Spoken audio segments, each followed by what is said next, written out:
Now comes the part where we throw our heads back and laugh. Ready? Ready!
Let's get dangerous.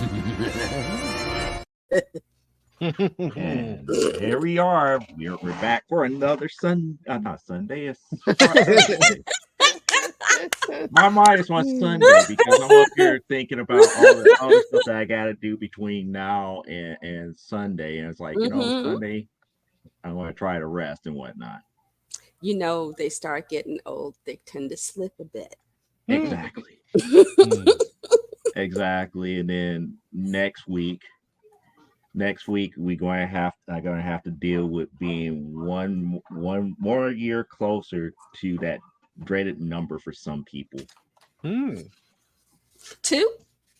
No, not 2. It's 2. It's 2 numbers. Yes. As one of our people in the crowd would say, I would be 10 hands old. Oh, nowhere in near to year. being one of us, because in another year, but I'll be 1 year closer to that. I got like 14 years on you, dude. Give it a rest. As Eric observed last week, I had a birthday on Saturday and became officially a senior citizen, the way the U.S. looks at it. Thank you. You got your I ARP celebrated. card? Huh? You got your ARP card? Oh, I've had it for years. You don't have to be Joe, 62 at to 50, get that. you can get your ARP card. Yeah. You're 62. I'm looking forward to it. I'm actually looking forward to that. Yeah. Clint, You know how much 62? stuff you can save using that ARP card?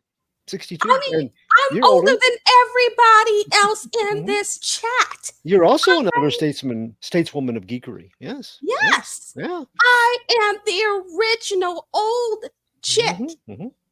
So, but Spare I me. didn't know how I was going to spend it, and I got an invite to. They did Cadillacs and Dinosaurs a look, and I had done some deep dives on it. I told you guys about on the back of the cereal box, and I really enjoyed the cartoon and all. And I posted a thing about it and kind of pointed them toward his show, and he's like, "Come on the show with us," and I was like, "Oh no, I could. Yeah, okay, I'll do that." So I spend my birthday becoming a senior citizen by talking about great breakfast cereals, a great overlooked cartoon show, and hanging out with geeky people that I like. So it was exactly. It was good. Then again, you get invited. That's the thing. You get the invite. It was nobody nice. else gets. It was so nice. Nobody else gets those invites. John Pica and Aubrey Cabot, thank you for having me. It was a lot of fun. We talked a little bit about our show here too. So, yep, a little bit. Yep. Oh, they called you the alma mater. No, I'm talking about Elaine. I'm just looking at the chat here. No, Leia says, I am Gaia because I'm older than the earth itself. Yes. There you go. Yeah, I was looking at the one before that, where she gave you the other definition of alma mater. I'm the all mother. Right. Yep, I am the all mother. Y'all need to get down and worship me. Yeah, okay, no. But Hey, what? It was like that out of nowhere. Like, oh, no. Okay, next time I gotta have something that makes sounds of thunder and lightning so I can get really scary. You will worship me. You dare come before the great and powerful Oz? Where's my Now, broom? why am I thinking Someone about spank that dang dog. the fellowship now with Gandalf talking about you dare think I'm here to hurt you? I'm really your friend. I'm trying to help I'm, you. I'm trying to help you, Mr. Frodo. Mhm. Now get up and act like you got some sense before I knock you through the wall. Speaking of Oz, though, I got my Zombieful Adventures 2, and thank you, Oh. Eric. Oh, you're It welcome. was well worth the wait. It You was talking about excellent, something like excellent. that? It came like No, that. no, it was actually a book, not a box. But yeah. Oh, well, the box is not open. Oh, That's why I said did it come like something like this? Because it did. it wasn't open. Because like I said, I had to get the all trusty openers. Mhm. Yeah, you Start guys were in the this first process. batches that went out. There's more batches going out this weekend. Cool. More batches. Oh, he's like, Mhm. oh, we were part of round one, so we must be extra special. Extra special because when you What's open in this the bad boy box? up, it looks like this, Ooh. and you're gonna see it just like that, and it's gonna be like, ding. Ah. Yes, that is Peter Pan. Peter Pan fighting the zombie crocodile. How much for that? Eric, how much for that? 10. Okay, I gotta send you $10. Okay. You know, Joe, you send Eric $10 and I'll send you 10 back. Or we could just add it onto the tab. At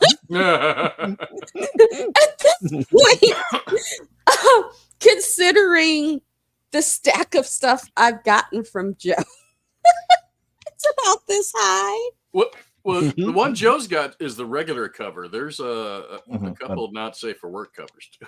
Yeah. Oh Yeah. no. Yes. Again, I don't know what happened to the Tinkos. Maybe a certain individual that's in the chat who I know that got the Tinkos cover. If they got Miss it, they got Leia. it. If not. But the good thing here is that there's also the nice little printing of the arts that came along with it. Ooh, I like the Tinkerbell. No, the Tinkerbell one is nothing compared to that one. Yeah. I Do you prefer know the who that Tinkerbell. is? Is that Tiger Lily? Yep. Hey, I know my Mr. Pan. Who doesn't? She's not in the book anywhere, but I wanted to draw her anyway, so I did a pin up of her. Well, yeah.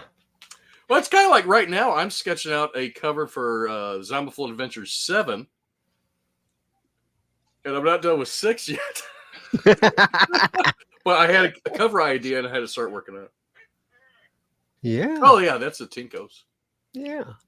I do my covers ahead of time because it's something I got from Dr. Wayne Dyer. He used to talk about when he would work on a book, he would have a cover kind of worked out, even if it wasn't the final cover. So he could sit there and he would wrap it around the book, and that way, in his mind, the book was already done. Only thing we need is a bottle. Ooh. I actually have one on a little bottle. It looks like a little bottle of rum. Oh, good. Yeah, our favorite line in this house is, "Why is the rum gone?" We use it whenever root beer disappears. So we're not drinking rum. But if you were, you would ask, why is the rum gone? I got something in the mail today too, and I was like, "What is this?" I was like, "Well, it's not the book I've been waiting 2 years for Jennifer for Christmas. That still didn't show up." But I totally forgot about backing this. But oh crap, because I can never remember his last name. But it's Bonesart. does a Bogle. yeah. I got Casket Girls in today. Oh, okay. It's not a comic; it is a book. Oh, okay, it's an actual book. Yeah, but Johan Alexander, one of the people that frequents our shows now, since he came on when we drew this stuff for the show on the other show, he comes on all the time. But he drew the cover for this and some of the interior. There is some interior art, and I totally forgot about ordering it. And I go out to the mailbox. There's this envelope, and I was like, it was from a guy I know who fulfills books for other people. I'm like, what did I bag that he's fulfilling? It came with like some little cards with art on them. Cool. Ooh. And so, Nice. Mozart's very big into steampunk. I mean, he is steampunk. I mean, I pretend to be steampunk adjacent, but no, he's there. He's there all the way. I really like this one. And I still don't understand it. Nice. Then postcards, Mm-hmm. and they're actual postcards. Ooh. And I just that's some of Johan's artwork right there. Oh yeah. Yeah. Yeah, I was pleasantly. There was a poster too, so I was just pleasantly surprised. I was like, "Wow!" I don't remember ordering it, but it's been a while. But it came. He's overseas, so. Joe, it's actually raining outside. You know what that means. Yeah, I know it's going to be one of those nights. Yeah, I forgot to turn off this stupid phone. Need not to be notified in the middle of the blinking. Okay. Last time we had a good rainstorm, we had 10 tornadoes touch down in the city of Chicago. So yeah, north of us.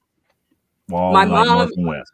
Yeah, my mom and sister were a mile east of O'Hare. So when it touched down, it knocked out all the power over there. And then my oldest son's godmother lived in Humboldt Park, which is, luckily hers was one of the houses that was okay. She didn't, because it got on the Grand and then jumped over to north and went straight up north and then whacked out, Wicker Park, Lincoln Park, Old Town, and then decided, oh, let's go see what's happening in Rogers Park and then Evanston. It's like, okay, you never touched down in the city. You don't know where to go. You're just taking the tour. It's like, this looked nice. That looked nice. Well, it did it in less than 10 minutes. This thing just kind of went whoosh. It's like, it was just, we were tracking it. It was like, dang, that thing is moving fast. It was slower in the movie. Yeah, I'm doing this Twisters 2 movie. I've heard a promotion, but this is a little out of the. This is ridiculous. Pretty soon it's going to be Twister Chicago / Midwest Midwest edition. We have Sharks Under that. Paris. Okay, that's not what I was thinking. Oh, here we have cows. That's what I was thinking more so.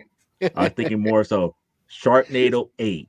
When the cows come home. Oh my goodness, have you heard? They found sharks with cocaine in their systems off the coast of Brazil. Well, there's a movie in the making right there. I was well, they had cocaine shark there, so why not? Yeah. I went to see Jeff. He took me to see Cocaine Bear along with my goddaughter. And so I said, oh my goodness, Courtney. And I showed her the thing. I said, Cocaine Bear, Cocaine Bear. It's like now on Shark Week, it's cocaine and Cocaine Shark. Yeah. Mm-hmm. That movie was a lot better than I thought it would be. Oh, that was so much fun. That was so much fun. I could not stop laughing. It was just, especially when those poor people were in the ranger station. Spoilers! And you know you're in trouble when you get killed by friendly fire. It's like the band's outside. Who are you shooting at? And there's so many people in that movie. And it's other than the kids, they didn't really make a lot of sense. Because it's like, in my brain, I don't care about the Colombians. It's bears. It's a bear whacked out on cocaine. I'm not going. And maybe because I grew up in a city, but my city brain says, okay, that bear's got cocaine in him. I'm going to leave that bear alone. I'm not going where the bear is, because I don't know if I can draw my gun and fire and hit that bear enough to kill it. Because unless you've got some heavy firepower, you can't just bring down a bear with a 45. You might nick it and make it angrier, but you're not going to take a bear out with like a 9mm. Sorry, not going to happen. Unless it's a cub and it's not that old. It's just not going to happen. And that was our biology lesson for today. See, that's not the part that would bother me. Like you said, being in my city brain and understanding how cocaine acts on humans. Oh, my parents like, yeah, the bear might be high. It might be okay. It might be stuck or stupid. What happens when it comes out of that high and it's like, I need another hit? Or worse I don't want to be nowhere near it. Especially since part of that high, anybody who's been unfortunate enough to be around a cocaine junkie, coming off that high, you go into paranoia. The last thing you need is something that's taller and outweighs you and carnivorous. And can outrun you. I can run a horse in a short burst. Can climb a tree. I'm like, no way. It's like not going to happen. I get freaked out because a few years ago they started making reports of black bears popping up downstate. We got one down around SIU right now. Going through we had one over in the suburbs over in St. Louis just a few weeks ago. And bears like deer. And over by where my mom lives, they have a lot of deer that just kind of walk around like, hey, we deer. We be running stuff. You're not going to touch us. You got antlers. Because there are no coyotes.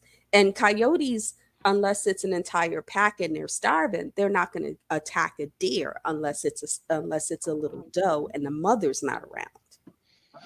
So, the deer are pretty much doing their thing. So I'm like, yeah, I'm always telling my sister, keep an eye out. You never know. If you see a deer and you're like, oh, look, it's Bambi. And you hear, oh, stay still. Wait till you figure out where the grrr is coming from. Keep an eye on the deer. So long as the deer is calm, you're going to survive this. The minute that deer starts to panic, get under a car. Just get under a car because the deer is not going to stick around where the bear is. And that is my lesson on nature today. So let's go ahead and bring in our interactive chat here. We got Donna in the house. Hi, Donna. And we got Carl in the house. And we got Parallax in the house. Leah. Everybody's Leah. You got me everything. on my knees, Leah. It's like, hi, Eric. Oh, Clyde got me brownies and a cake on his birthday. Thank you. I did. Well, I can't eat cake, so I sent it to somebody else. I live vicariously. I'm closer than New York. Well, you couldn't birthday. send me the cake. Yeah, next birthday. I am the all-mother. Yeah, all mothers don't need cake. All mother, you don't need that. You need ambrosia. As I trump you. Donna says, "I trump you." Yeah, she's got me. Yeah. She's got me. I'm the all mother. She's Gaia. Mm. You know, I have to tell the truth. We're actually old goddesses. Donna was just, poking around the earth, doing her thing. 4 years later, I popped up. Yo, you having too much fun. I want to get in on this. And we just kind of been, poking around the planet ever since. She's still stuck on evil Clyde. Evil Clyde. I just played the shade too well, I guess. Yeah. Wicked, but It's like, don't take me for some conjuring cheap trickery.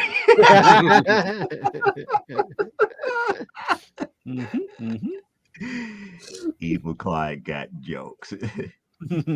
I'm not trying I to fully rock. endorse it. I got my Zombieful book too. Yes. So everybody's Yay! seen their Zombieful books. I need a Zombieful book. I don't have one. I got boxes of them. Well, send one to Joe. He'll pay you. And I guess when Leia sends her box and you give that to me so I can give you her stuff, we'll make the exchange. Okay. Or I can send the stuff that I got here along with when I get that book, get everything all in one fell swoop. Oh, there's Because you still they're little got your fans. you still got your Nichelle Nichols, your Oh, yes. your cards, your Vampirella cards, and a couple other books. Hi, Beanie. Hi, Lils. Yep. Hey, girlies. It goes. Ari, she is like, I'll send you $10. You send me the book and charge it like in Friday. I got the Tinko's cup. I was like, I got the Tinko's cover. Can't wait to get it. So he didn't send the Tinko. She haven't got the Tinko's cover yet. Leia, he's gonna make me work this off. I will be doing. That's a good excuse to draw her. Oh, for the Tiger Lily. Mm-hmm. And let's see, Joe and Clyde, Beanie pulled you both bookies from her personal collection. Thank you. Thank you. Aww. I don't know where she get her nices from. It's like me. It's like just like the bug Clyde, they smell. How do you smell them? I can't smell them through the screen. Do you have smell-o-vision on your TV? Me says, "Ooh, book."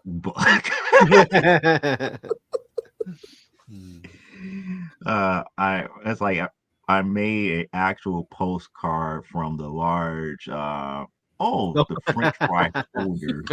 That's cute. Wow. Before or after there was fries in it, because that's it. You get a postcard and it's got grease spots. Mm-hmm. This postcards made me hungry. And if you live in Hyde Park, the sparrows will attack you. Yeah. I was in Hyde Park last month and the sparrows were like, and I was trying to be nice. It's like I threw one to a sparrow and he says like he took the fry. And I was like, oh, I did a good thing and let the little sparrow have some fry. He came back with 20 friends. Mm-hmm. Yeah, it was like third world country. They can tell you in third world country, don't give things out for free because it gets you in trouble. And it's a military thing. You wouldn't get it. Yes. And sparrows in Chicago are mean because Courtney was just sitting there eating her burger and this sparrow came like on the side of her face. It was like, move, witch, get out the way. I'm like, sparrows then just got all sorts of gangster. Well, I'd rather deal with sparrows than squirrels out there by Loyola University up north. Squirrels are worse. Over at the University of Chicago? No, University of Loyola University up north. Oh, okay. Do you know what? Over there by like Devon and Broadway and I can't even think Sheridan Road, Yeah, off of Sheridan Road. I know what you're talking about. Yeah, Squirrels, if you don't pay attention, squirrels would come up and knock food out your hand oh yeah, it's and eat it. people be talking. I need to get footage because I have friends who live in New York, and they talk about the pizza rat and stuff. It's like, nah, you have not lived till you've met the Chicago college squirrels. Because they will just come up on you, like the mob. Yo, It would be so nice and pretty and calm. They come up and they would sit up. And you'd be like, "Oh, nice," and this, that, and you start a conversation. You would have like a piece of food in your hand. You just go into your conversation. Next thing you know, pop. What happened? And you see squirrel right off with your food. It's like, ain't that about it? all I They can will hear rob is you blind of your food. yeah, wildlife in Chicago is definitely, it's like we have every major park in the city has coyotes. There isn't a single major park in the city that does not have coyotes, at least one good sized coyote den. And when you talk to the park district, they'll tell you, oh, the coyotes are meant to keep the geese down because we have so many Canadian geese that come through here. And the geese look at the coyotes like, yeah, you can try it if you want to. It's like I don't really see coyotes out there in Rosemont. Those geese are gangster in Rosemont.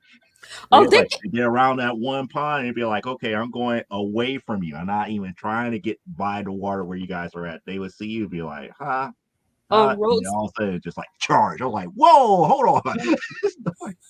that undeveloped spot on Roosevelt across from the Target during the fall after heavy rain, it makes like a little pond. You see them all there. When I lived by Washington Park, the geese were like, the geese would show up, and usually the seagulls are like, don't nobody mess with us. Let the geese show up. The seagulls are like, you know what? We got better things to do.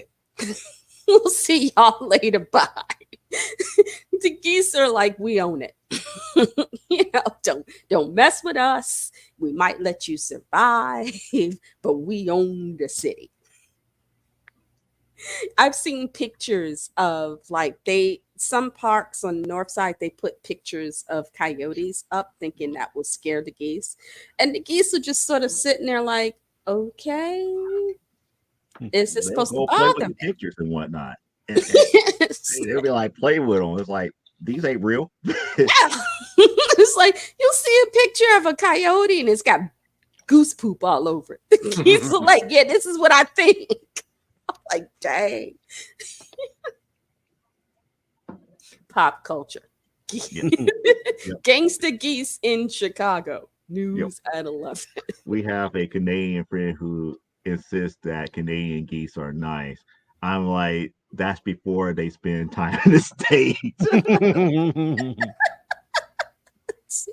Once they get round to the Midwest, they hit Chicago and Detroit. They're like, I picture they go back up to Canada. They got tattoos, thug loving, stuff. They've got areas where the feathers is off and they got tattoos and things, cigarettes hanging out their mouth. Cocaine in their system. It's just cocaine geese. First thing out there being is like, yeah, I just got out. Now what? They're not flying in V, they're flying in gang sign. Look at that. No. Oh no.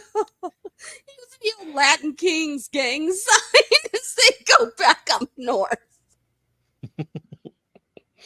Oh, we are an evil city.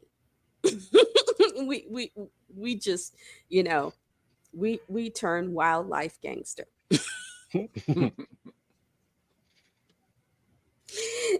So we were talking before the show about the new Batman, Clyde.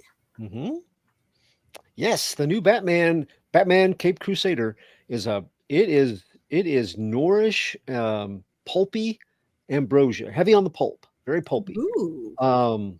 It is. I was going to watch. A lot of times I'll take a show and I'll watch like one episode a day just to kind of appreciate it, spread it out. And so I was determined I'm going to do that. And they dropped it today, 10 episodes, I think. Wow. And I watched the first one. I couldn't stop. I had to watch a second. I stopped at 2. And it took all the willpower I had. I told Brian Rodman, I was like, dude, you're going to love, because he said he was going to sit down and he probably would binge it all. And I'm like, if you're not careful, you will, because it's very, if you like pulp kind of stuff, that 1940s feel to it, Ooh. it's really, really good. And it's a Bruce Timm and J.J. Abram collaboration. So we can guarantee that the first season will be, it'll Good. be great. Now, Question is, can they stick second the season? landing? Yeah, I don't know, but or will we lost? Will we lost it? I don't know, but I was about to say Abrams is good at those what the AF moments, but he does not stick the landing well. Nope. He's But not known I'll for take- sticking the landing. I'll take 10 good episodes. I don't, the first season of Lost, I love it. I watched it several times. I haven't watched a lot of the others after like season 3, but I like Clyde, it. did you not watch Ryan Airy's recent video on how everybody didn't understand the ending and they were all wrong? I don't care. You need to go watch it. You're like, dude, shut up. You don't know what you're talking about. I like most of his stuff, but every once in a while, I got to where, well, okay, this is what we were watching the same show, and I'm watching each breakdown that he does for the episode, and I'm like, okay, I feel the same way. This is very positive. Then he got a couple of critics on his show that didn't like it, and he just caved. I mean, yeah, that was bad. He does that on most of his shows. Yeah. I've got you on tape 2 episodes ago saying that particular thing was good. So he has a cute dog. I'll give him that, but he's lost some of my respect. I finally sat down this last weekend, and because I was sick, so I binged Fallout. Because I didn't know anything about the game. I'd seen a few commercials, but I didn't know anything about the game or what it was about. And it was like, you know what? I'm sitting here with a low-grade fever. I'm just going to plunk my butt in bed and watch me some Fallout. I was so pleasantly surprised. I didn't expect to enjoy it. And I will say, because the storytelling, it's because I thought, okay, here we go, another dystopian game. And it's like, okay, it's not dystopian, it's post-apocalyptic. And it's post-apocalyptic from the 50s. Though it's a kind of, you can tell it's a different 50s than than most people grew up in, because you have interracial marriage, you've got well-to-do Black people living in the same suburb as well-to-do white people. So it was a bit more diverse than that time would have allowed for, even in Los Angeles. But one of my friends that plays the game said, because I said the same thing, I'm like, well, that's kind of weird. And he goes, the way I never played the game, but he said the way the game is set up, it's a future where they have embraced that same styling of stuff. They kind of like, they hold that in high regard. So it's like the second wave of the 50s trappings and the styles. I think it was set in like 2084, something like that. But it's the future as if the future was visualized in the 50s. Yeah. Retro futurism. Yeah. But I loved it, especially as you get, because you don't know everything as it starts. And you start. And you still don't. But they don't. Well, they don't give it. Some shows you get a couple of in, and they give everything to you, and you're kind of sitting there like, well, damn, I know the story now. Why do I need to finish watching this? But this one, every time you got into another episode, they would give you just another little nugget to keep you going. Just a little more about the girl and how all these people were actually connected.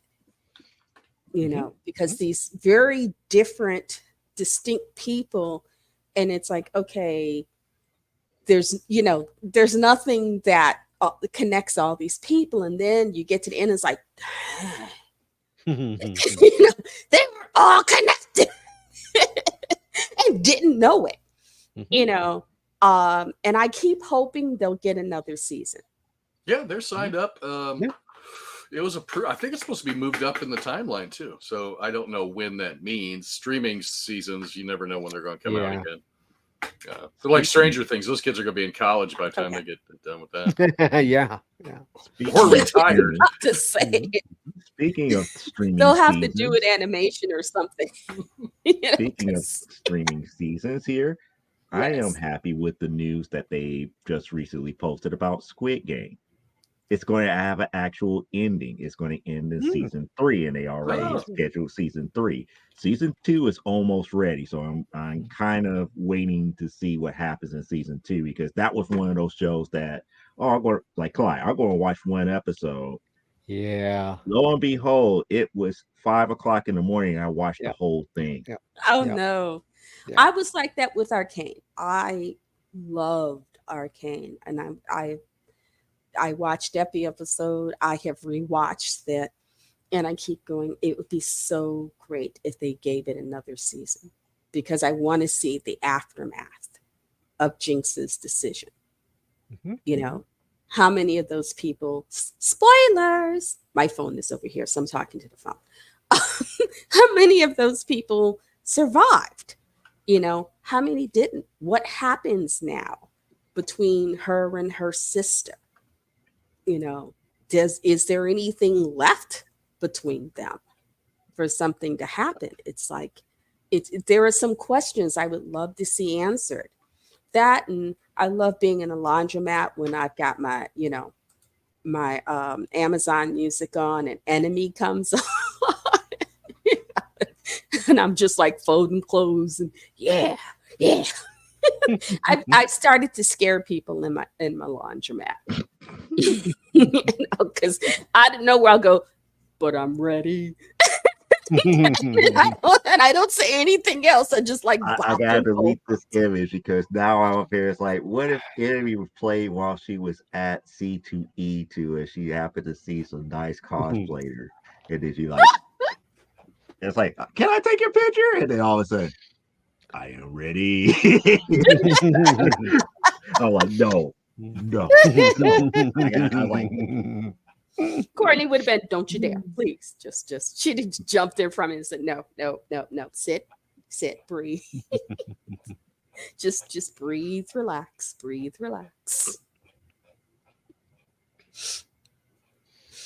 So, but yeah, San Diego Comics Con. We got kind of a update on the MCU. So what do you guys think about Doom? I really don't have an opinion about it, other than wondering how they're going to do it. So just wait and see. That's all. It's not that. You want to know what I've been thinking ever since they made that announcement? They kind of messed themselves over, because people are going to ask, when are we going to get Iron Man versus Doom, and will he be willing to play a double role? Well, I guess, my feeling was he had left it with like, I want to leave it on, he made this total end for Tony Stark. And I will say my snarky B part got to me when I heard that he was coming back at Doom, because it's like, oh, I guess them Sherlock Holmes movies just didn't pay out, did they? So, my evil, the evil side of Gaia came out. I kind of wish that they had. What we're talking about is Robert Downey Jr. coming into the role of Doom, because it's a different multiverse location where this part happens, I guess. $28 flood. Yeah. But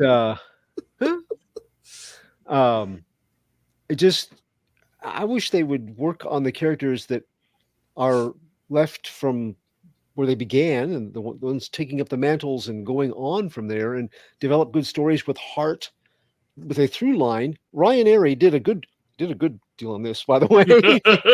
He said, one of his guests said that the other movies had a through line, a lot of father issues, a lot of things, dealing with family and father and found families that worked for it. That each movie had a heart, but then combined, they had a heart for the Avengers saga played out. And I wish they would do that rather than, hey, let's bring back somebody that was part of that equation, and have their story end like Elaine says. I want more Moon Knight and Werewolf by Night, damn it. Hello, I want another exactly. Did I say? Did anyone else see Deadpool and Wolverine? No, I've heard some good things about it, but I don't have money for the movie. It is so good. It is so good. And see, darn, it's such a bad precedent. Cameo I really want to talk about, but I won't. There's such a bad precedence because Jackman had the same thing of Logan was a great ending to this cycle of playing this character, but come back for this.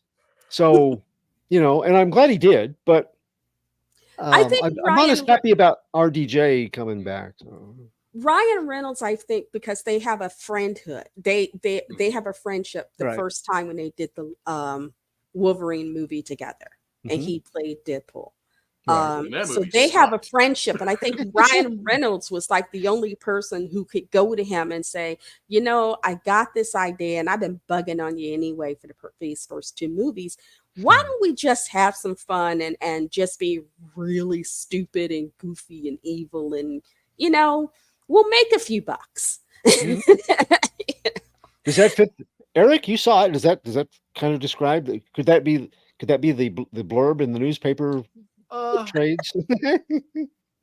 I think I like it best. I like it best out of the Deadpool movies. I think as of today, it was really good. I like the story, and all the Easter eggs for everybody was great. I mean, sure there was a ton of them, but they made sense. And some of the characters that showed up, oh my god. I couldn't believe it, and it was really, really good. And and the dog pool I drew last week looked really like dog pool. I love dog pool.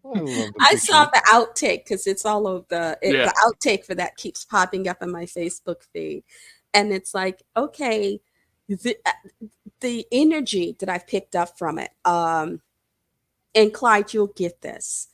What's New Pussycat? Those amazing men in their jaunty jalopies. Those amazing men in those amazing young men in their flying machines. The Big W. There were a series of movies made from mid 50s to early 60s or so, where people, the original Casino Royale, they were just having fun. They were turning in good performances. But they were it was a goof. They were all, it's like, we're going to get paid. So long as we do a decent job, we should make enough money at the box office so our careers don't get sunk. And we'll have some fun. And all of those movies, they had this great string of movies where it was just, we're going to get this group of people together. Some of them know each other. Some of them will be new. A few of them will be respected thespians. And we're just going to be goofy and AF and have fun. I don't know if it fits in with the spate of movies you're talking about. Yeah, I'm very familiar. I don't know if this fits in there, but I would kind of put it in the same category. It's a mad, mad, mad, mad world. Yes. Very at the much like Merman at the end, doing the classic banana peel. Holy crap. I remember the first time I saw that, I just lost it. If you have not seen it, find those movies we've talked about, because these are great old comedy movies. The first, if you ever see the first Casino Royale, you'll look at Daniel Craig and go, you need to jump your ass off a cliff and not do Bond anymore. Because the first Casino Royale was a comedy. Peter Sellers. Yeah. It was, I love the song they did at the end. Seven James Bonds at Casino Royale. They went to save the world in a gal at Casino Royale. Some of them went to a heavenly spot, but one of them went to where it was very, very hot. It was goofy. It was ridiculous. Deborah Kerr from The King and I was in it. And you could just see there were people who don't normally do that kind of broad slapstick comedy who were just having the most fun because you had people stepping out of their normal character. David Niven kick fighting like Catwoman was just, Batgirl and Catwoman used to do this great, especially when Eartha Kitt was Catwoman. They used to do the great kick fighting thing, and there is David Niven just elegantly in his tuxedo kick fighting his way through this mob. It is just one of those things where if you can find it, watch it, you will not be disappointed. It is it, and the more I hear about Wolverine and Deadpool or Deadpool Wolverine, I kind of, seeing their behind the scenes and stuff, it's like these guys laughed their way all the way through this. I think they did. It's a lot of people describe it like it's a road trip movie with a couple buddies, and it's kind of like a raunchier version of the old Bob Hope and Big Crosby Road 2 movies. Oh wow! With swords and guns. It's like, just bring on Anne Margaret and Joey Heatherton. It's like, oh my goodness, especially since the person who was making it, it's like, do you know I'm probably the only person in this conversation who knows who those women are. I know who Anne Margaret is. Do you know who Joey Heatherton was? No. I don't know who that. I noticed that. I said. Joey Heatherton? And Margaret is from the Soda commercials. Mm-hmm. Yeah, I know her. She did. Was it she and Margaret? And I keep forgetting some of the other actresses. When he went and did his thing at the USO, he was always dragging these actresses with him. Mm-hmm. Elaine and I remember when she was Anne Margrock. On exactly. on the Flintstones. If there was a point in what we would now call the ancient guard of Hollywood, where everybody was trying to get on Flintstone. There was Anne Margrock, Stoney Curtis, and who was the other guy? What's his name from the Westerns? Was in it because he had the deadpan delivery, and I can never remember what. Why do I remember Ben Cartwright was on the Flintstones? No, it was something like that because they did a Bonanza spoof here, just like they did a Bewitched spoof as well. Mm-hmm. They did an Addams Family. It was a combination Munsters Addams Family, which I actually did love. Because those characters were popular enough, they used them a couple of times again. Mm-hmm. There was somebody they were going to sell the house, and then they decided they didn't want to sell the house, and they got Crepella and her husband to come over and help them scare the people away. Woo! I got all the way in the way back machine. But those were classic episodes, just like the James Bond babe that I can't think of her name. And every time the guy to his grave, but it's like, good lookies. Where are you going? What you gonna do? Good lookies. You forget rule number 1. I'm too important to die. And she hits the switch on the wall. And she disappears. I'm too important to die. Good lookies. You forgetting rule number 1. I'm too important to die. First James Bond I ever saw was Sean Connery. And it was the one where he was married to an Asian woman and they killed her. They were asleep in bed together. It was their honeymoon or something. And I thought to this day, I get scared about sleeping on my back because she was sleeping on her back and they dripped poison onto her lips. And so she went, and the poison killed her. And I thought, oh, that's such a, You got it. That was such a horrible way to die. That's the movie. Oh, yeah, you only live twice. Thank you, Leia. And Carl and of course Donna would know because Donna's older than me. So now I don't feel as ancient. We're too old. We're too just, cranky old chicks. Yeah, I'm certain talking to my individual in phone the like chat they can tried to hear. call us the geriatric squad. Oh, I got to design a T-shirt for that. There you go. Geriatric squad. That'd be great. Get some old guy, some old decrepit person in a wheelchair. Just because there's snow on the mountain, don't mean ain't no fire down below. So, Eric, did you read anything this week? No. Okay. I did not read a single thing. Did I? No. Okay. Well, you got a show tonight, though, right? Yep. Mm-hmm. Yeah. Okay. Aww. Yeah, that's a show. He was too blinded by all that male beauty. It's I wish it was this Kickstarter I saw that launched this week, but it's not that. Ronda Rousey launched a Kickstarter, expecting the unexpected. Yeah, I saw that. I like the art in it. I don't know what it's about, but it looks cool. We're doing a Saga of Sunsets. It's an indie project, and it's about gritty fantasy Viking adventure filled with orcs. So it's just orc Vikings.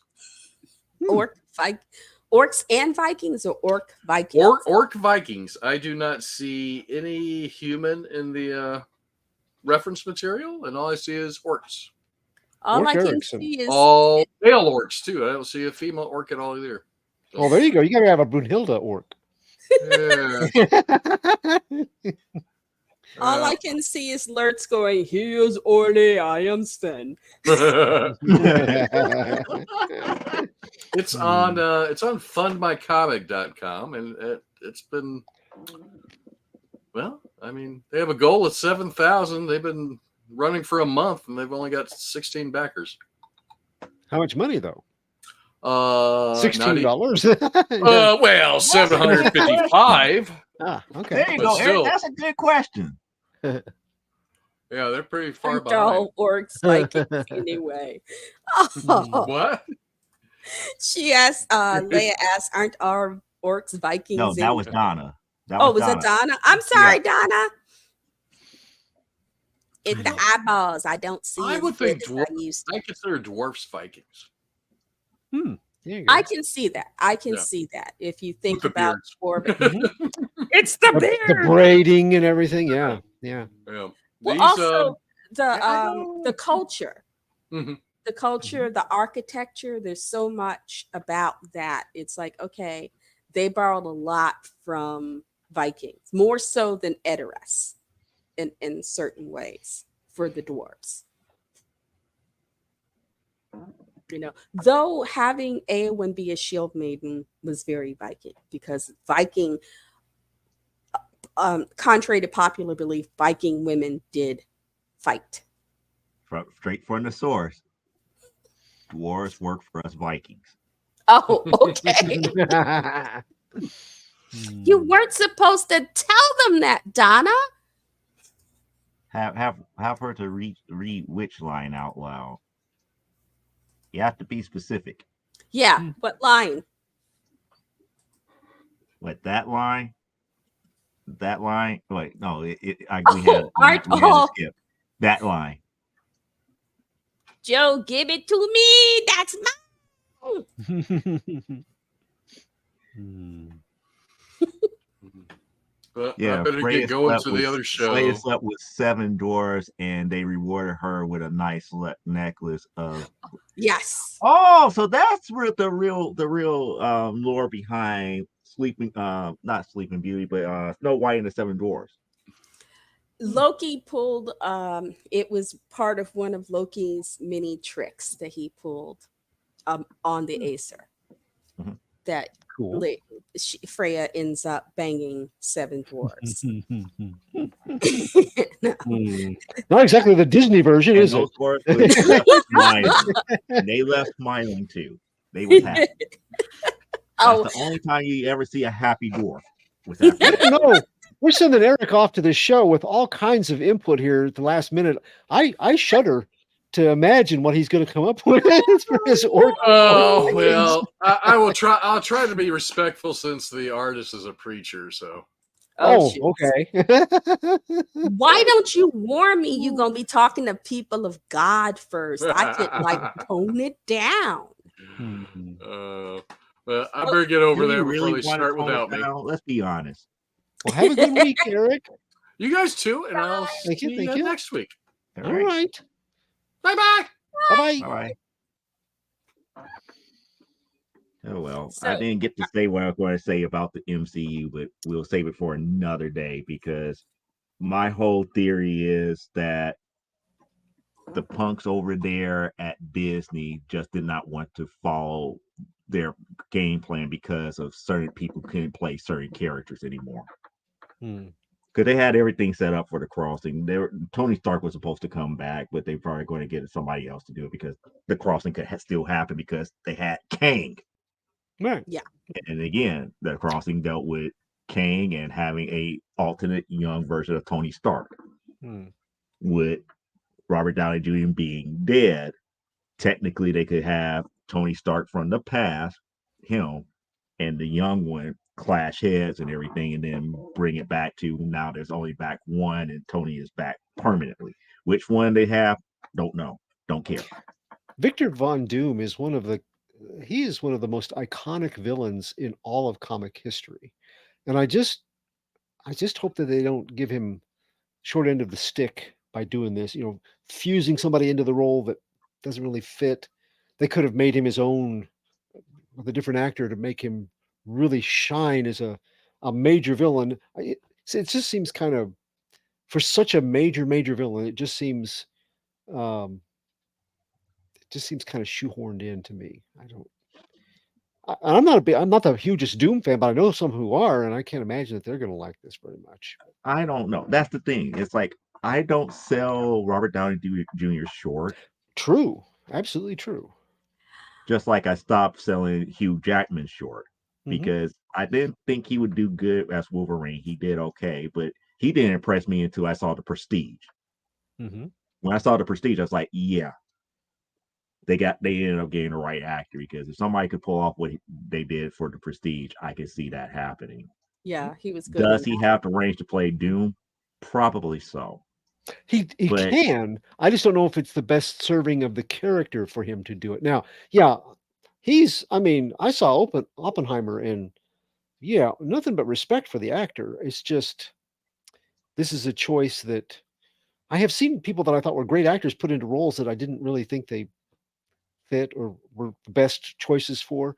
This, without seeing the final result, just the proposal of it makes me feel, I get that kind of a feel from it. I could be wrong. I've been wrong before. To me, they used a lot. They used the wrong actor because the actor that I wanted to play Dr. Doom, they already used him for a different character, and I kind of wish that they were held off. And that's whatchamacallit. Dang it, I can't even think of his name now.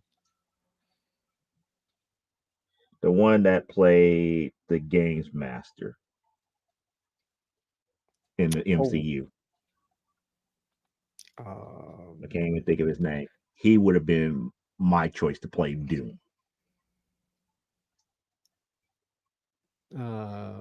Make this he could play the serious Doom type role and then have those moments of levity.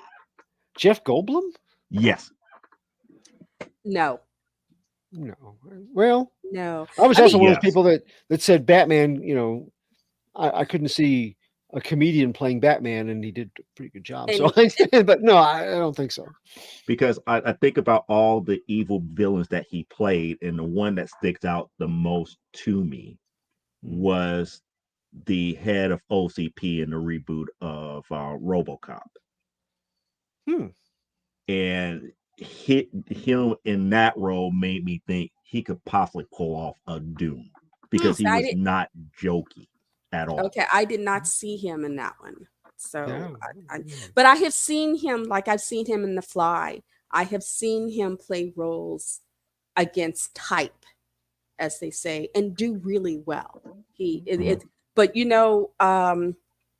Goldblum also strikes me. I mean, it's what they used to say about Dolly Parton as an actress.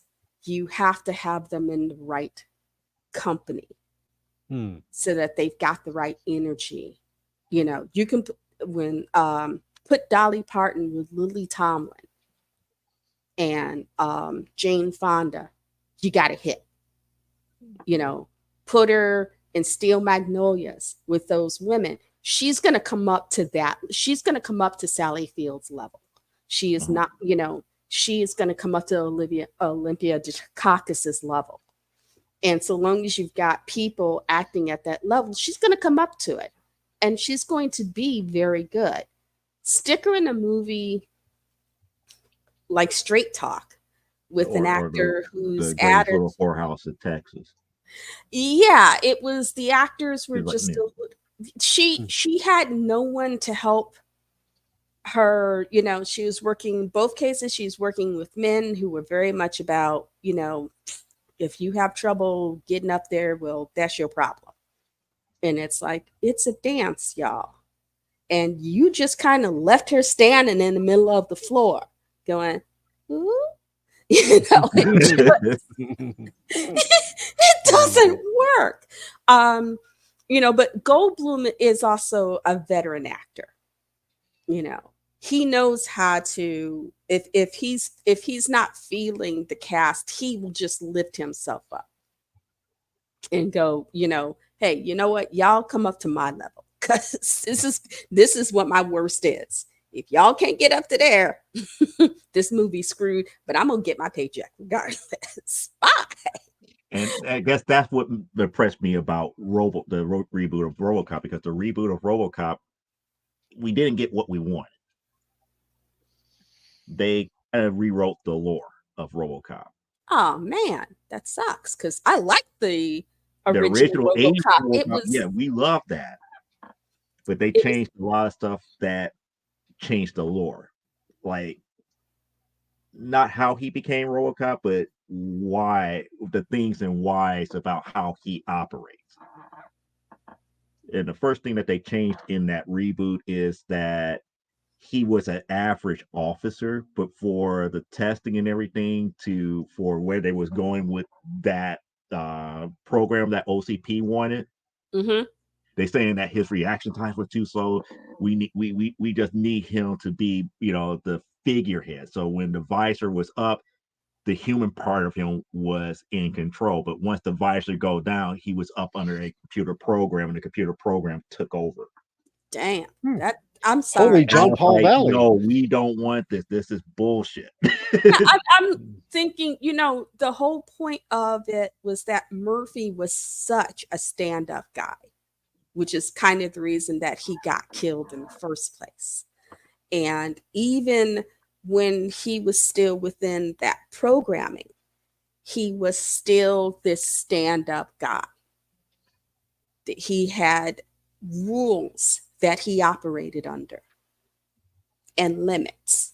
And so that just, I'm sorry, that I'm glad I'm glad I didn't watch it now. Yeah, they made this RoboCop movie more about technology surpassing humans, and that human emotion and human judgment was too slow and inaccurate. So they up here, it's like, well, here's our thing. Until we could get the human side up to speed, we're going to allow this program to take over. So well, Murphy, while the visor's down, he thinks he's in control, but he really wasn't. And by the end of the movie, he actually learned how to overwrite the system when his visor was down, and was able to override his prime directives and kill Jeff Goldblum's character, like how they did in the original movie. But it was a slog.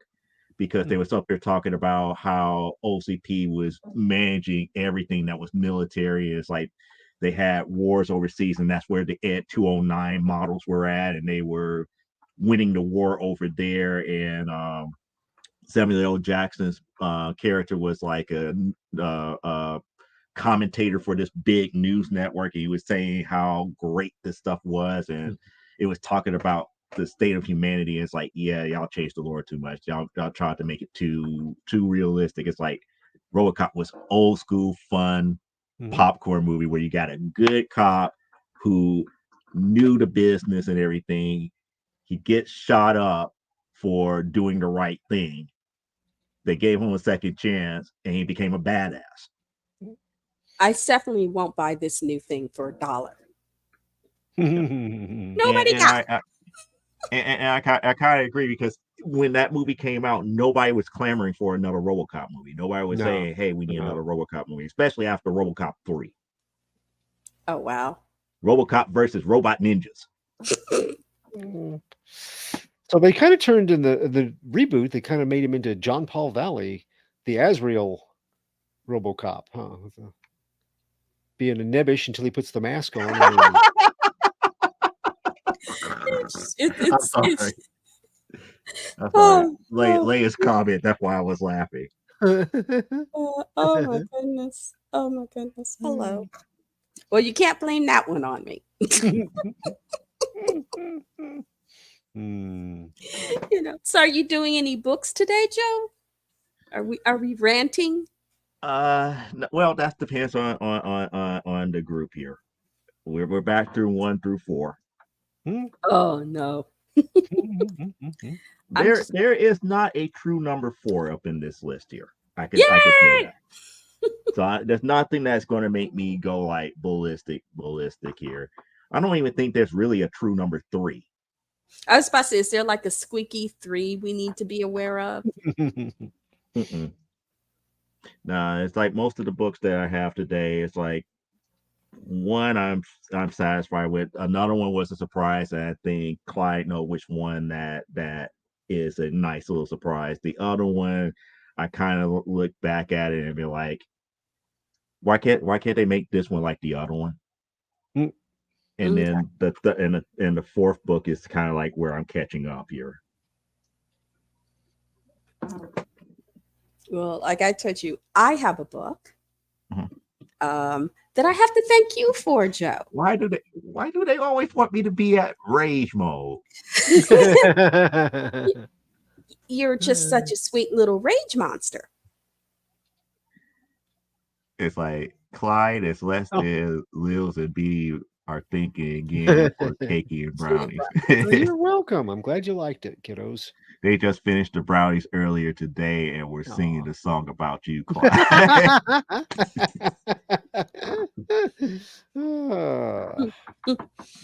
Well, I've been teaching them the anthem of Clydevania, to go with my evil dictator. I did not know there was an anthem of Clydevania. I didn't either till just now, but apparently they were singing it, so they're going to have to adapt it now to. I did that earlier today. Somebody was showing Simone Biles doing her floor routine, and I half remembered the theme song from the second Ghostbusters movie. And it's so they backed up with group, got a grip, came equipped, put the proton packs in the back, and they split. To battle Beagle, the master of evil, trying to battle my boys. Illegal. I guess you just gonna have to take control. Thank you. Thank you. I'm sorry. Why you got Bobby Brown in my head now? I'm sorry. I had seen her, because so many people, when they, they had taken pictures, and I knew those girls were going to win because they had an early picture, and these girls were thug posing. Even the little white girl, the one little white girl in the pic, they were all kind of like, You know, we gonna come, we gonna take some. You know, by the time y'all get around to figuring out what happened, we'll be back home with our medals. See you later. Bye. I mean, they were just standing there, you know, with Simone, this other black girl, little Asian girl, this one Hispanic girl, and this one little cute little white girl. And she was the tallest in the group, but they were all standing there like, you know, like, dang, they gonna be taking somebody's lunch money. And Well- sure enough, that's exactly what they did. They just came up and said, we run this. I saw where I don't follow the Olympics, but I saw this just like a headline and a picture. And he's a 51-year-old guy from Turkey or Turkestan. And he's in a shooting competition. He's got a handgun. It's shooting competition. And he's standing there with his hand in his pocket, wearing a t-shirt and jeans. And I'm not sure if he got gold or I think he got silver. But I'm like 51 years old, standing there like, you know, yeah. He could have just put down a beer. Yeah, pop. Might as well been holding it sideways, going, yeah, No, this no, all I'm holding. Just holding it normal, but it was just funny to see. I mean, you always think of the Olympics as being very charged, very energetic, very attitude driven. And this is a guy, yeah, he had attitude, but he was not, he didn't look like he had a care in the world. It's just there's a sense of decorum Yeah, to the games, yeah. you know. But yeah, the girls whooped ass, and then I love the He got a 9.3. gymnastics, and then I also love the rowing events, you know. And traditionally, America does not do well in the rowing events, but the 4-man team whomped it today. They were pulling, and it's so funny because Great Britain was like, yeah, we got this, we're British, we own this, and the Americans is like, whoof, whoof. 1 minute it was America, Great Britain, and New Zealand. Then you saw America and New Zealand pulling away, and the British were like, what? And then America was half a boat length up from New Zealand, and you could see the New Zealanders like, can we just get gold? Can we get silver? Can we get silver? Please just let us get silver. And the Americans were like, them white boys was like, woof, woof. It was like, dang, somebody did some sacrifices before they got on the water today, because they were slipping, and they got to go. Okay. They were mad. We Somebody pissed them off. It's like, yeah, what? They said, what about us? Hello, you didn't talk about my mama. You know, just like they were just, I mean, they, you know, because usually sometimes the Americans are not always as synchronized in their pulling. These boys, it was like a machine. You know, same stroke, same time, and it looked like they weren't even sweating. I was like, dang, because I'm watching the footage, I'm like, if these boys don't medal, you know, if they're not at least at a silver, it's rigged. I became all we have to do is overcome those beastly Americans. no offense, none taken. Yeah. And then, you know, and the Brits came in, the Brits just barely got bronze. I just cracked up. Because usually rowing is their event. You know, the rowing is their event. And America and New Zealand was like, yeah, okay, it was your event. There's a new sheriff in town and you ain't it. I could just picture the faces that they made, how you described it. It's like they passed it and they're going like, because at first they were kind of like, you know, they started and it looked like, okay, the Brits are gonna take it. They're kind of out. Then all of a sudden, here come New Zealand, here come America, and they're all neck and neck. That was about halfway through, and then both America and New Zealand looked at Britain and went, bye. I was Sprung out of the gate, crossed the finish line late sometimes. They just, I was like, oh baby, smoked them like a butt ham. It was, I watched it. It's like, oh, that was so phenomenal. So now I got to see if I can watch more Olympics, because I'm like, okay, I am now in love. Because I haven't, after so many people gave Beals grief. And then I guess one of the girls who didn't make this year's team, while she didn't rag on Beals, she was saying the rest of the team were undisciplined and slapdash. And I'm like, them girls just took the gold. Nadia Comaneci. Nadia Comaneci sitting there somewhere going, dang. No, it would be Nadia Comaneci. It would be what's her name? Mary Lou Retton be like, why could I be in this generation?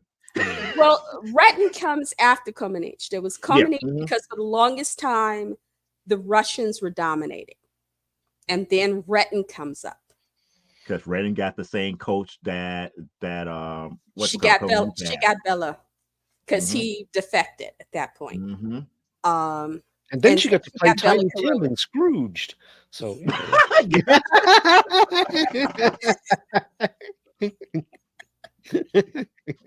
so she can act too. So there, take that. But it's like, it was disturbing because Bella, I keep forgetting, from in the 80s, there was the one girl, Carrie Strug. She already had medal. They already had the gold. Making her do that vault again was unnecessary. They already had the points, and she was hurt. And I think that injury kind of ended her. I don't think she ever competed again at that level, to push these girls. One of the things I did like about this year's crew of girls was there were no 12-year-olds. These were women. And they were like, yeah, bring out your 10-year-old, because I will put your 10-year-old across my knee and whack her good. It was like, they were like, no, we the women coming to compete. Because Simone is she's 24. Actually, I thought she was older. No, she's like 24. I thought she was approaching 30. She was like 28. No, the article I read today said she was 24. She's, but and I didn't know she was married to one of the Chicago Bears. I was like, I didn't even know she was married. I was like, oh, okay, she's getting some. You go, girl. Because they were talking about at her age, she shouldn't be out there. It's like it's hard for a woman of her age, beyond the age of 20, to compete, and she's coming back. You don't usually see women over 20 competing at that level. And then people who were calling her a traitor. It's like, no, she realized that the pressure on her was more than she could handle at that stage of her life. And so she needed to back off. And yes, the rest of the team just kind of started, imploding. But that also is kind of the danger when you put it all on one player. They had put it on her, Simone, she gonna do it. It's like, no, it's called, in the individuals, but there's also the team medal. And when you make her such a focus, that's why all these little girls before then were like, Looney Tunes afterwards, and couldn't figure out what their next step was, because there's so much on them. Then they get to a certain age, they start turning 18, 19, 20. And, the coaches are like, yep, that was, go find something else. We have a new 12-year-old.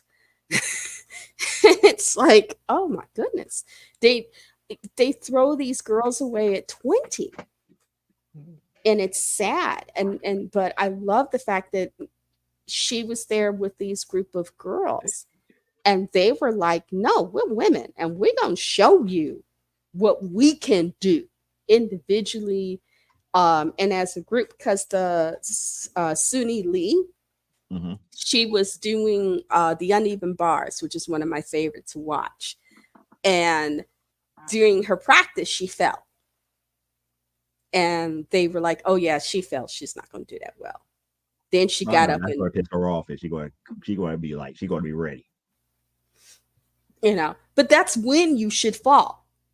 Fall during the practice so that when you get up to actually do the event, you actually know where you're going to be like a little slow at, where you're going to be weak, and you can make those adjustments so it doesn't happen again.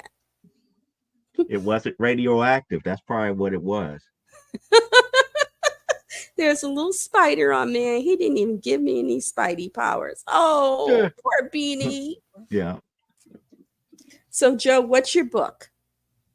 I'm still waiting. We only got one vote for 4, so I know people just want me to rage out. I'm probably not gonna rage out, but I know which book would be more towards that end here. Well, does Leia count as tweet 3 because she has Lils and Beanie with her? Well, that's the only one vote that I counted because Lils and Beanie said 4. Nobody Yeah. else said anything else. Well, I think because it's I think Carl Now she just and forced me to find her armor. Okay, so she don't want to get bitten. She don't want to get bitten by no spider. yeah, I think Donna and Carl are gone. Yeah, they went Oh, to the other wow. show. Yeah, they left. So it's it ain't nobody here but as chickens. I really want to do the book that I want to do because I know Well, that people have been waiting for the end. well, Do the do book the you book want to you do want to then. do. Yeah. There, 2 votes. 2 votes. Yep. Well, we got 4 people. It says 4 people are watching here. Really? Because I only have 3. I see 4 on here, and I normally don't go based upon everything here, but this is what we're going to do. We're going to do the book that I need to do before I can end the series properly. And it kind of makes me a little bit happy because Mhm. it is something that I can talk about a little bit and not be upset about how they messed up things with Donna DC. And that book is Amazon's Attack number 6. This is the last book in the series here. And we finally get to find out what Asylum is all about. The traitor If you revealed. have not watched the other reviews from issues 1 through 5, this is where you need to pause, go back, watch the other videos here where I did issues 1 through 5 to catch up because I'm not going back through all the other issues to give a recap. We're just going to go right into this book here. So pretty much this is where everything is going as of right now. You have the rest of the world saying how everything is Nubia's fault and everything to that magnitude. And then all of a sudden you got all of these shipments of golden apples of accord coming to all of these different nations out of nowhere. And people don't understand where these apples are coming from and everything to that magnitude. And the Amazons and everything was up here trying to figure out what was going on. And we have Nubia and the general, at odds with one another, talking about the whole keyword of asylum.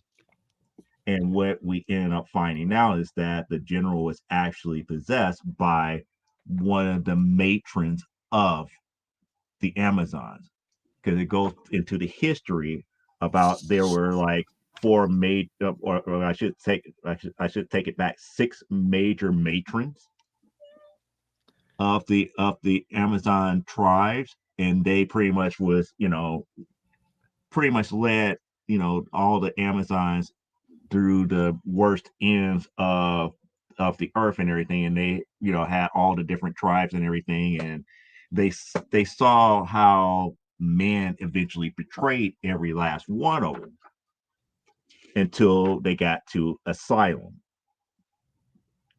So Asylum didn't completely perish, so she survived, and her whole goal was to get revenge because eventually she saw that the tribes turned against what the matriarchs set out to accomplish, which was a peaceful world. But yet they saw, at least Asylum saw, that the Amazons were pretty much affected by the world of man, and she wanted, those that were still worthy to come back to her ways and learn the old ways and everything. However, the way that she did this was to use the apples of accord to make the world turn against the Amazons to come back to the old ways, that they didn't need them, that the whole idea of world peace was not attainable. You mean the apples of discord? Yes. Okay, you kept saying accord. Oh, discord. So pretty much, one thing led to another, and there was one big battle between them and the matriarch Asylum at the very end, which kind of makes sense. The story then started to make sense once everything was revealed about why this matriarch did what she did, and then revealed herself into at this juncture here. But it's like, if I had to give my overall sentiment about it, it's like it was a roundabout way to tell this story, but at least it gave me a somewhat satisfying ending as far as wrapping it up nicely, as far as why everything was happening with the Amazons the way that they were, and what Nubia was truly facing and everything. And eventually they took down Asylum and everything. They brought her to justice and everything. And the world kind of got back to the way it was, to slowly trusting Thermoscarians again to a certain degree, and they kind of started back to rebuilding their representation, and people came back to being tolerant towards one another. And that's how this book ends, on that note here. Overall, because it was tied into what was going on with Wonder Woman, this makes for a better story than what's being told in Wonder Woman, as far as everything that was going on here. Even though it has, if I could say, the musing of what Tom King wanted to do, this to me was a better story than what Tom King is putting out there in the main books. Would I suggest them to stick with something like this? No. This was a good one-off story. There was a good story for what they were trying to do for Dawn of DC, to kind of bring a nice way of how this DC universe is from this point forward, when they rebooted, all the books over again. This was a nice, if I could say, gateway of understanding why there is so much distrust with supers, because it explored all of that. I mean, it explored how the governments interacted with the so-called government of Themyscira. It kind of covers the whole gambit better than some of the other books that I have read in the DC universe, such as Fire and Ice, Welcome to Smallville, because even when that one, it kind of, you got a glimpse of that distrust, but this actually explores it in a nicer light here. And it shows that there are other forces outside of the normal human control that people need to start thinking about. Now, does that play into a factor of what's going on with, let's say, with Amanda Waller and other stuff that's going on in the DC universe? No. But it was nice to see Peacemaker. It's nice to see that, the agency that governs him and Suicide Squad being involved, and that it is kind of tied into what is actually happening now. So overall, issue number 6, I will give a 8 out of 10 for, and the overall series I would give a 7 out of 10. Issue Nice. 6, it ties everything up in a nice little bow for this particular arc of Amazon's attack. Does it beat the original Volume 1? Yeah. Volume 1, the end didn't make any sense. The end didn't give us a payoff like this one did. So that's the way that I look at it, and pretty much that is my review for the week. Nice. And that was the one that I've been sitting on for the longest. I was like, I need Oh, to. I was like, I want to talk about this book, but the more I hold off and hold off and hold off, I find more and more books that kind of tick me off as far as what they didn't do right, as opposed to somebody who got it right. It's rewarding. It's like finding a little bit of gold at the bottom of your pan when you're like, this whole event has kind of left me cold, or I didn't like it, or it was, had potential but didn't stick the landing of it. But one of the stories arcs in there that is supporting it, you're like, this is really good. Let them be in charge of the next one, the big event. Give them a shot at being in charge of it instead of just writing to fill in gaps for you. That what she's doing in Birds of Prey is what I wish they were doing over there in Wonder Woman. Yeah. I did hear some news from SDCC. I don't know if you heard it or not, Joe, but I thought of you when I heard it. On the DC, what's happening at DC panel.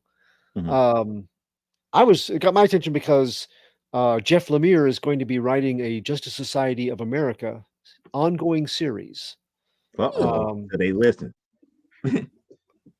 And this is supposed to start in December of this year, although it says it's after the Jeff Johns current Justice Society is done with issue 12. So that's been so backed up at times that it may be next year before we actually see the first issue of the new one. But Jeff Lemire, I mean, that of people that I would trust having their hands on it, yeah, I could see. I know Black Hammer was great because I thought that was a lot of frustration because he didn't get to write some of those characters, and now give him a chance to do it. So, but on the same panel, they talked about Ram V and let me see here. I wrote it down so I wouldn't forget. Ram V announced he will be teaming up with artist Evan Cagle for a new spin on Jack Kirby's Fourth World. A New Gods title. Ooh. Sounds like it, and it sounds ongoing. Although they didn't specify, it sounds like it, and it's in the. I think both of these titles are supposed to be after the All-In Absolute Power Aftermath. And New Gods launches in December of 2024. So it didn't have as much. They had like kind of a lineup from the character drawn who that they're putting. They're putting Infinity Incorporated and a lot of the classic Justice Society members together, kind of like a speedster from each generation, and a Green Lantern from each generation, and kind of teaming them up like that. But they didn't show. They showed like Barda and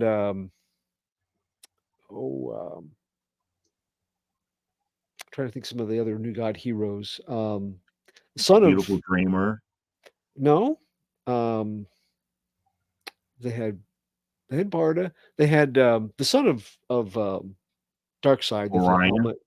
Orion. Yeah, Orion, and a couple of the others, but it didn't show a whole lineup or who all. It didn't say who. They didn't give many details about it, but Ram V is well regarded, and I have never picked up one of his series that grabbed me, but he's got quite a following and he's quite good, I understand. So, at least they're putting some quality talent on it. So, I mean, it's worth it. It's worth a pickup. That's the only thing I could say at this point. Yeah. So, all right, you ready, Elaine, or you got somebody? You got something else? Okay, she's ready. Okay. I think Joe for this book because this is you can't see it because it's shiny. You got to glare, light glare. Hold on. There we go. Okay, here we go. There you go. It's the Chronicles of Corum, the Knight of the Swords, and it's a Michael Moorcock book. And if anybody who's familiar with Elric of Melniboné, Corum, like Elric, is one of the faces of the eternal hero in Moorcock's Legendarium. He's, there were 4 of them. The only 2 I can remember most off is Elric and Corum. Don't ask me why. But at different times, these men have lived. They have fought separately as well as together at various times for either chaos, as Elric ends up giving himself to the Lord of Chaos, while others have sworn themselves to the Lords of Order. But the whole point of them is to maintain a balance within the universe. And Corum, in Corum's time, and I'll read this part. It says, "In those days there were oceans of light and city in the skies and wild flying beasts of bronze. It was a rich time and a dark time, the time of the sword rulers, the time when the Vardak and the Nathrak, age-old enemies, were dying." He doesn't tell you how to pronounce these words, so I'm guessing here. "The time when man, the slave of fear, was emerging. They called themselves Mobton." Basically, the Vardak, which is the group that Corum belongs to, after reading these books, they're kind of like elves, but not quite as holy. They're not Tolkien's elves. And they and the Vardak, who were this kind of, I'll show the picture. Hopefully, I can do this without too much shine. This guy in the red is Corum. And hold on. Okay.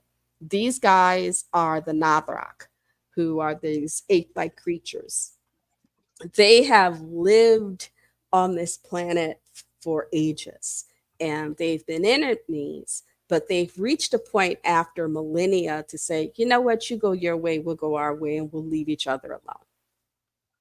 And so that's how they've chosen to live. Unfortunately, the universe creates men. And men, because they breed like rabbits and they don't live long in compared to Corum's people or the Vadrak, they hate these elder races. They envy them. They hate them. They think they possess a power or an evil. They view them as an evil. How dare you not look at us as if we are something wonderful and amazing, And they're like, we got flying cities. What you got?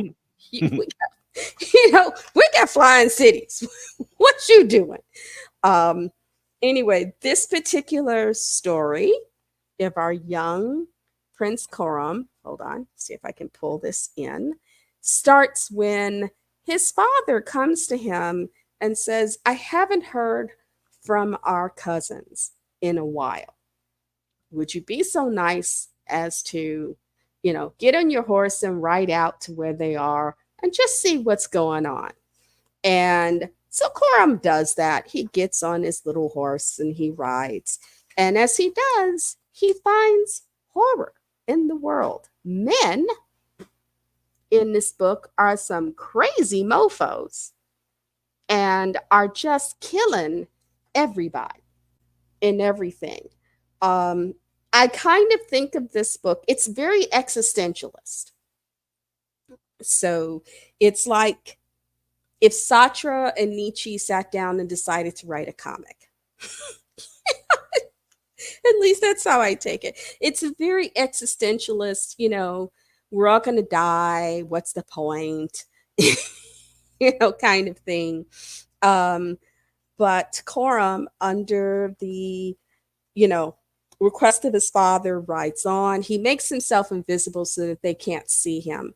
And he gets to his cousin's house, his cousin's compound. And unfortunately, the men have been there first. And his cousin's family is all destroyed, which then makes him very, very angry. And he meets one of the Vardrak, who these Mabden have taken prisoner and left for dead after injuring him. But they've taken him prisoner so that his job is to help them find all of Corum's people and destroy them. And this creature explains what exactly he's been doing and why. because they've wiped out all of his people. And realizing what's going on, Corm realizes, oh crap, I left my family at home and I need to go back and make sure everything's okay. Unfortunately, it's not. Oh, hold on, let me see. Yeah, there it is. They're all wiped out. The home gets destroyed. Coram loses it, goes on a killing spree. Unfortunately, hold on, let me see. Oh, there we go. The leader of the men is this little crazy mofo here. And he just hates the idea. He feels that he tells Coram that they've come and done this to his people because they didn't pay him tribute. You know, like, look at me, I'm inhuman. You should be giving me all this stuff. You know, and I'm reading this thinking, they got flying cities. You know, you haven't done anything other than prove that you're good at murdering people. And our poor young Coram goes on an offensive, fights this guy. It gets ugly. And Coram ends up, poor baby, loses a hand, loses an eye. It gets really ugly for him. And they leave him there to die slowly. And at the point at which they've left him there to die, he pulls up some of the last of his power in the hope that if he can make himself invisible, he might escape with his life. When that happens, he's found by a creature. And unfortunately, the creature can't help him on its own. And he thinks the creature has left him to suffer. But what the creature does is it gets another bigger creature to help him. And they basically get him to safety. And this creature explains to him, we know what you are. And it tries to convince him to go to this particular place. Coram's like, no, I got to go and I got to kill these guys and destroy them because they've destroyed my home. And if this is all that's left in my life, it'll be destroying men. And this other creature tries to explain to him, dude, there's some other things you need to deal with. There's some other, it's not just about this. It isn't just about you. And Coram's like, yes, it is. And the creature's like, if you won't listen to reason, I'm going to bunk you in the head with a rock, basically. Which is what he does. And then carries him off to this lovely castle surrounded by the sea. Now, this book came out in 1986. It was produced by First Comics Inc., which was a local company here in Chicago, 400 block of LaSalle, north on LaSalle, Joe. And you guys might recognize some of these names. The crew that worked on this book was Mike Barron, did the script. Mike Mignola did the pencils. Rick Burchett did the inks. Carrie Spiegel did the letters. Ripley Thornhill did the colors. And Laurel Fitch did the edit. I love the Elric books. I got introduced to Elric of Melniboné thanks to Epic Illustrated. I would occasionally pick up a copy of Epic Illustrated and there'd be a short Elric story in it. And I really got into it. And I have, as of late, been getting, thanks to Kindle, some either free or low cost Elric of Melniboné books for my Kindle. And so when Joe and I were at a live comic sale online, I saw these, and I had just finished an Elric story where Coram was in it, and it was like, oh wait, I don't know much of a Coram, so I'm typing Joe. I'm sure Joe is like, okay, next time I see my name's in all cap, I'm gonna come over to her house and strangle this woman. Um, and I got 4 issues. These 4 issues make up the first volume of this story. And today I'm just covering this one. And then tomorrow and the next week I'll cover another story and that because I only have the first 4. But like I said, it's a bit existentialist. This was at a time when they were kind of not anti Conan so much, but it was a different type, a physical, different type of hero instead of the big muscle dude of Conan the Barbarian. Elric, Corum, there came these heroes who were slimmer. They were deadly with their swords and stuff, but they were more wizards than swordsmen, though they were decent swordsmen. Um, it was sort of like the anti-Conan movement is how I think of it. But like I said, it's not quite as glum as Elric, though it is pretty glum. Um, but I enjoyed these books, though I will say, if existentialism gives you headaches, this is probably not going to be the book for you. And if you're going to give these books, and you can find these books, Titan has reprinted these books into, I think there's 4 editions that covers all the comics of the Corum stories. And they're really nicely, I love the artwork. I think they did, when you consider the time in which, hold on, this was done, I think there are some really nice drawings in here. And it's not the best paper, no, but it is, they're very nicely preserved. It is a good story, but like I said, it is rather glum. And it is very adult. This is not meant, these stories are not meant for children. So sorry, Beanie and Lils.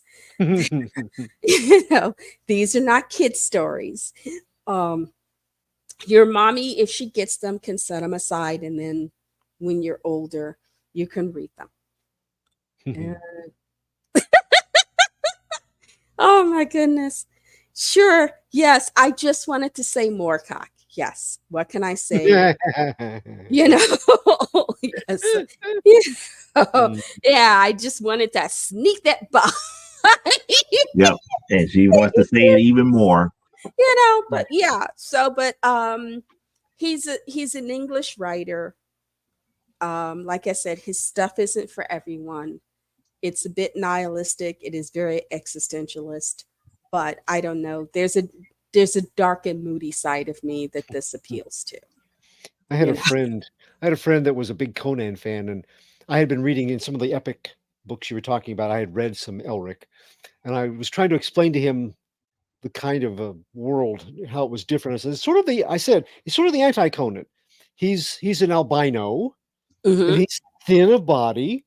He's a deadly swordsman, but his sword also can suck out your soul. Yeah, I love that. And my friend is looking at me, he loves Conan. He's read everything Conan. And he's like, man, I hate a wimp with a gimmick. A wimp with a gimmick. Wow. And I love Conan. I love Conan so much. When I saw the first one in the theater, I almost got kicked out because I stood up and said it was Baylett who got strangled by the monkey on a boat. And people were like, okay.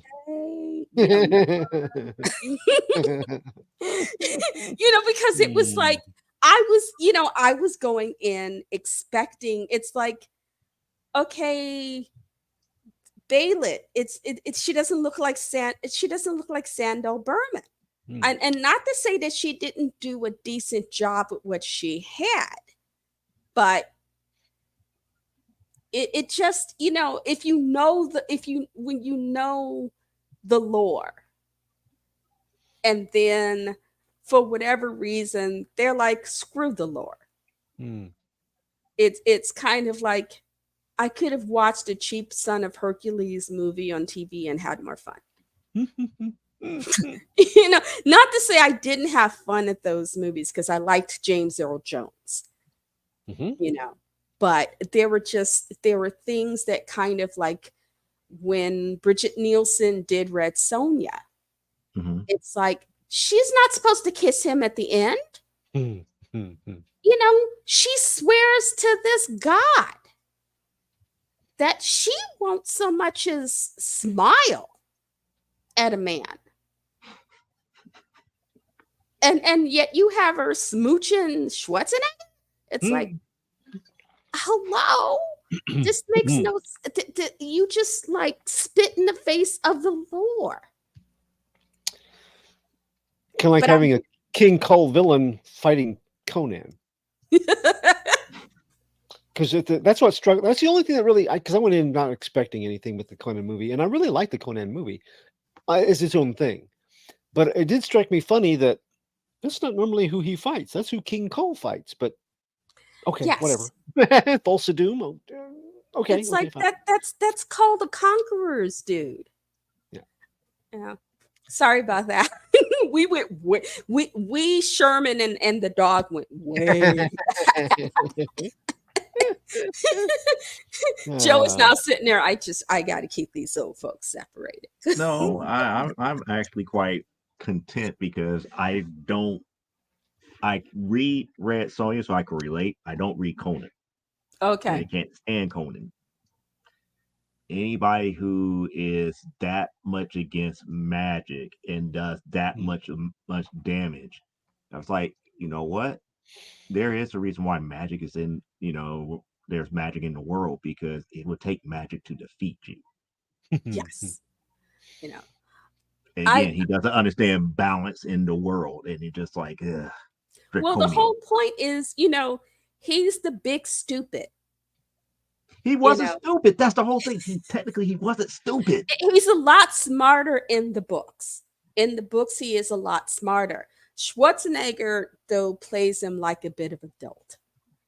And I get it, especially for that time as an actor. There were some subtleties to the character Schwarzenegger was not going to be able to portray. They addressed it well in the script with, it's like, we're thieves. We can get in and get out, and no one will ever know we're there if we're careful. And he's over there sharpening the sword because he's looking for payback. Perfect. Because he's not going to be smart. He's not going to be clever in his approach. He's going to be brutal.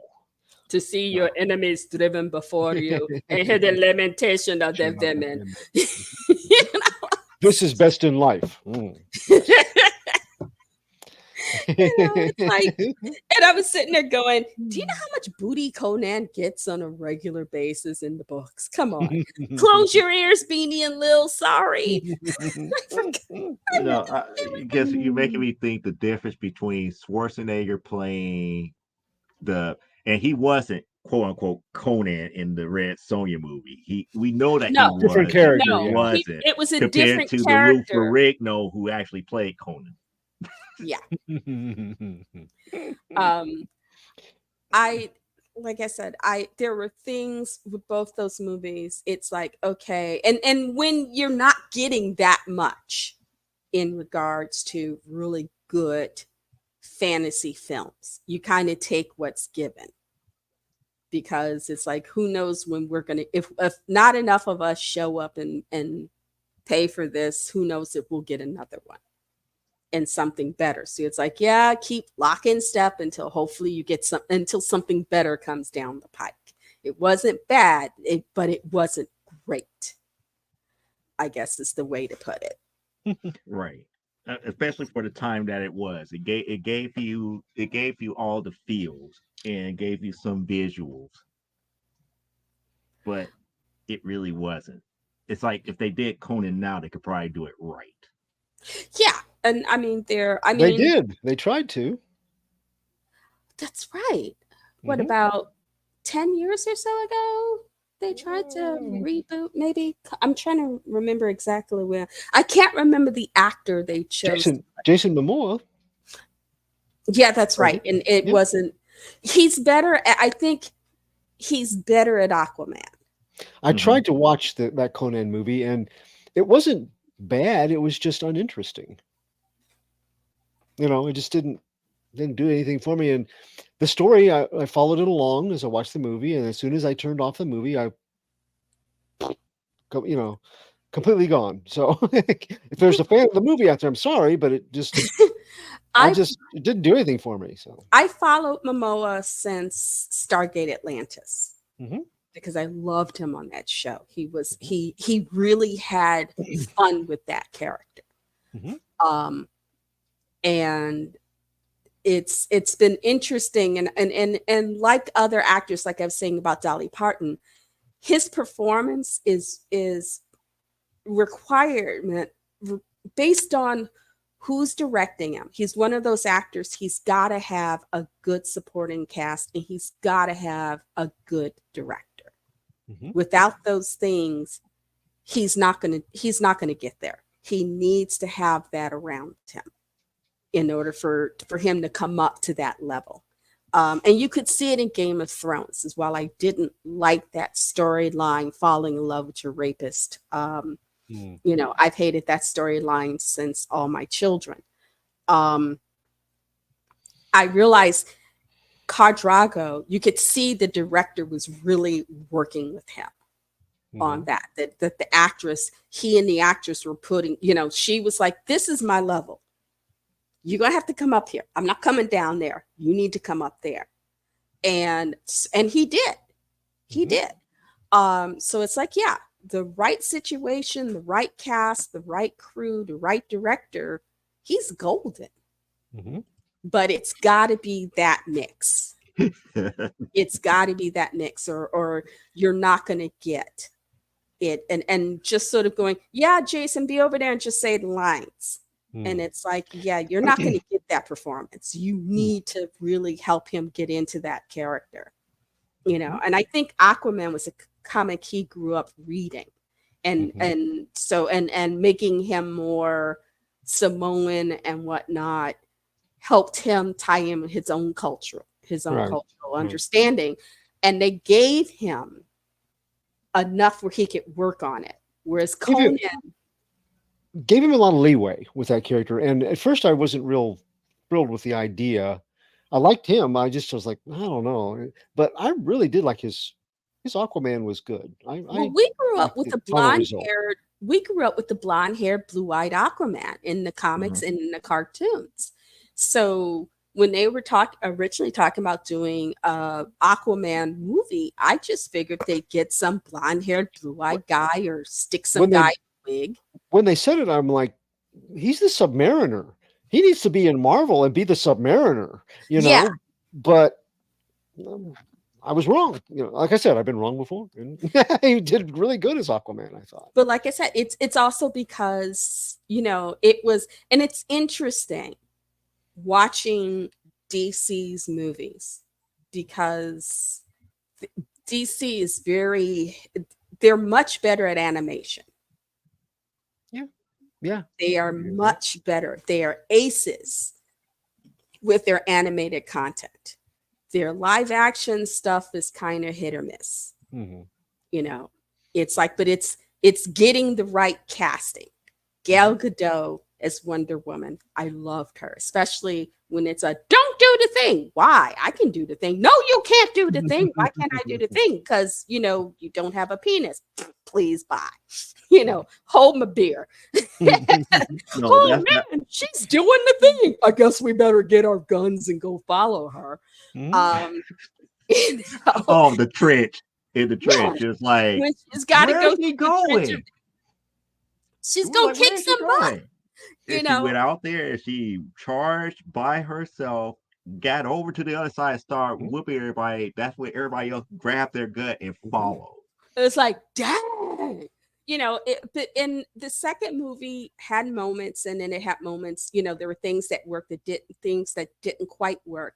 But that ending, I was sitting here with my goddaughter, and I scared the crap out of her because when they showed who had the original golden armor, that end part, I jumped up and screamed because I knew you Linda would. Carter is and has always been my Wonder Woman. She is, especially when you think of what she went through with that show, because they were ABC and they had Lyle Wagner and they were so cute together.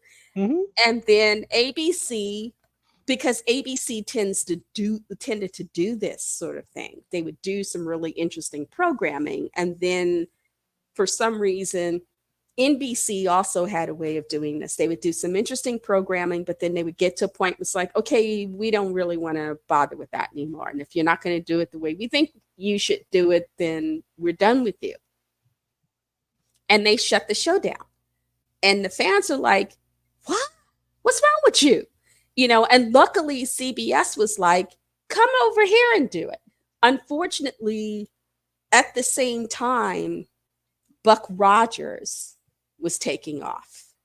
Oh, the and CBS screwed that final season because they were trying to be Buck Rogers, the super smart computer, and it's like, if they'd have had somebody in the suit going beady beady beady, I swear I'd have thrown my TV. We had those big old console TVs. I'd have hooked out and tossed that thing out the window. I just that last with those big old console floor television, like But it because the thing is especially for the time, ABC before Linda Carter got the job had done a Wonder Woman pilot. In fact, they used the a gymnast. Gifford TV movie. Yes, which sucked. Except for Ricardo Esteban. Montalban, he was having fun. You could tell he was was getting paid regardless. Yeah, it's like he was. All they needed for that was just the little guy. Hervé Village going, they're playing, boss, they're playing. maybe because he knew that was where they were going to go with Fantasy Island, so they were killing two birds with one stone when they went to Themyscira. But he was having fun. The woman who was supposed to play her nemesis, the black-haired chick, you're looking at her going, there's no way she can throw that spear. And of course she couldn't. They had to fake it, and they had to so incredibly fake it. And it just immediately you just took all the joy out of this for me. There was a movie around the same time Raquel Welch did, where she played a secret agent. That was a little better than that. But I did like the part at the end where she lights a cigar and it's like, in another situation, she'd have banged that. In another situation, they'd be off in the room somewhere. Bow, chicka, wow, wow. We had great chemistry, and that I look back at it because at the time I was a teenager, but now looking back at it as an adult woman, it's like they should have been playing off that sexual chemistry. They should have had that as this seduction between these two. And it's like, you had a chance to do something really good. And maybe she just wasn't up for it. Maybe because it's like, she wasn't an actress. She was, she reminds me of Sonia Henney, and what's her name was the swimmer. She was an Olympic swimmer, and they turned her into a star for a short time. $1 Million Mermaid and all those movies. But it was like, well, we'll give her this. She wanted to be a star. They gave her the shot in this movie, and it's like, first of all, Wonder Woman isn't blonde. She's not by. And I was sitting there even, excuse me, as a teenager going, they did not cast this well because nor designed it. Yeah, who she is, and it's like, and I get it, you're trying to make her more modern day, And it's like, what, girlie can't put a wig on? Hmm. She can't put a wig on. Gail Gadot had to run around in 6-inch wedgies to make her tall enough. Because people forget Miss Carter was 6'1". Linda Carter's like 6 feet friggin' 1. That's one of the reasons they cast her, is because she's tall. Statuesque. Yes. And she sold it. There was just something about her that, you wanted to go on that ride with her. I loved that about her. She was like, and that was a time where we didn't really have, feminist heroes where, we had the $6 million man and the bionic women. But the thing about Jamie, there was something very milquetoast about Jamie Summers. Well, you made me think about another TV series that was not very well received. What was it called? Magna Woman and Dino Girl, Dinah Girl, or something Electra like that? Woman, Woman and Dinah Girl. Yeah, fighting all evil things. They should have It's part of just the Croft Saturday morning stuff. They should have just made Might Almighty Isis into a live action series. Yes, that would have been the Isis series that they were doing in Saturday morning cartoon. That they'd have made it just a little more adult, it would have worked great in prime time. It was Joanne Cameron did 2 seasons as a live Isis before the animated part on Saturday mornings. That's what I'm saying. The live action Isis, I liked that. I liked it was that whole. There was the actress did in my job made both sides of that believable. Yeah, she did a good job. And crossovers with Captain Marvel at the time, Shazam at the time was the kid who played the kid who played Billy Batten. And I get they had to have 2 actors because he just was not right. So they would need a different actor. He was also an older Billy. I had not read much of Shazam when that came out, so I didn't realize Billy was supposed to be more of a kid. Oh yeah. So I just went, "Oh, look, Billy!" And of course, us little teeny boppers like, "Oh, look, he's so cute!" And then Shazam, and he's a big old hero because we was stupid back then. One of the series that really broke my heart was, there were 2, Powers of Matthew Star. Because it had the potential to be great. Oh, the alien dude. Okay, yeah. I was like, why? Lou Gossett was in it. He was his protector, and that series had the potential to be great. But I think NBC never learned their lesson. And so there were people at NBC going, no, we have a formula. You need to do the formula. And because he had a girl in his high school, they were beginning to have this relationship. And then by the 2nd season, she was gone and it was Chick of the Week. And it's like, oh my goodness, it's Star Trek. They were pulling this whole Star Trek, you got to have the Chick of the Week and we have to have a government dude. And it's like, no, it was best as he was a prince. They were in exile on Earth.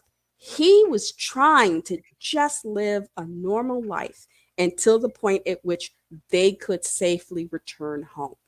Unfortunately, people on the wrong side of this argument between, their family and these other people knew where he was, and it was trying to stay safe and not let anybody find out who he was.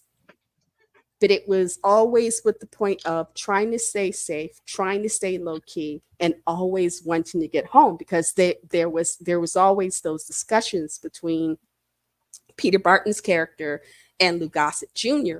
about, because when he finds the girl and he's in Gossett's like, he doesn't want him dating her. He's like, well, hey, I got to have an heir. It won't matter if I take the throne and I ain't making no babies. So, which I thought was a really great kind of little joke to put in there. But it was something that the powers that be went into a do it our way and screwed it over. They also did that with Man from Atlantis. There was a series that could have had some really great, underwater exploration. Here is this man, he had gills and stuff. And then they were like, no, we need to make it formulaic. And it's like, yeah, how do you kill a series? After a successful first season, you make it formulaic. Or you hire If they J.J. didn't do Abrams that, to be part of Dallas it. would have never happened. You would never had the sex symbol of Patrick Duffy the way that we have. And I've met Patrick Duffy. He's actually a sweet guy. He is actually a decent person. He's a Buddhist, a Nichiren Buddhist, by the way. Same as Carlos Santana. But like I said, I love the first season of that series. He and the woman who was the scientist, they had this great sort of chemistry. You never quite knew if it was going to go anywhere. But the fact of he was learning, because at first it was like, oh, he's so handsome. But as they went on in that first season, you see them learning to respect each other for what they bring to the table, which I thought was a really good thing. And then finding that there were other creatures and what does that mean? Because he thought he was the last of his kind, and yet there were these other creatures, and how were they going to manage that? And then, but then they did that also with Sequest? Was it called Sequest, Clyde? DS9? Yeah. Sequest DS. No, DSL. DSW? Something. It was Not originally DS9, but yeah. It was originally Sequest, and then they decided to change it. And it's like, and you could see it, because it's like Buck Rogers went through the same thing. Buck Rogers had a good couple of seasons, and then you could see them formalizing it, and suddenly it just got rote and boring. It could have been worse. And you could see it could have been Automan. Automan had it halfway through it. Automan had it halfway through its first couple of episodes. It's like you got 3 good episodes, and then all of a sudden it became formulaic. I was like, it's not going to work, because everything that brought people to watch Automan. It's like a computer scientist creates this one program, and by a electrical storm, it actually formed artificial life that actually manifests itself. And it could do pretty much anything that it could, as long as it understood enough to allow his cursor to create it. I was like, yes, this is good. And then they made it just like Greatest American Hero. It's like, how does he not know what he's doing? He's Automan. He's a computer. He can figure this stuff out. It's not like he's wearing a suit. I think the only show that didn't have to do that was Hulk. Bill Bixby was very clear with CBS about, this is what we're doing, and this is how we're doing it. And you can either go with us on this ride, or you can shut us down. But you're not going to make us fit this mold.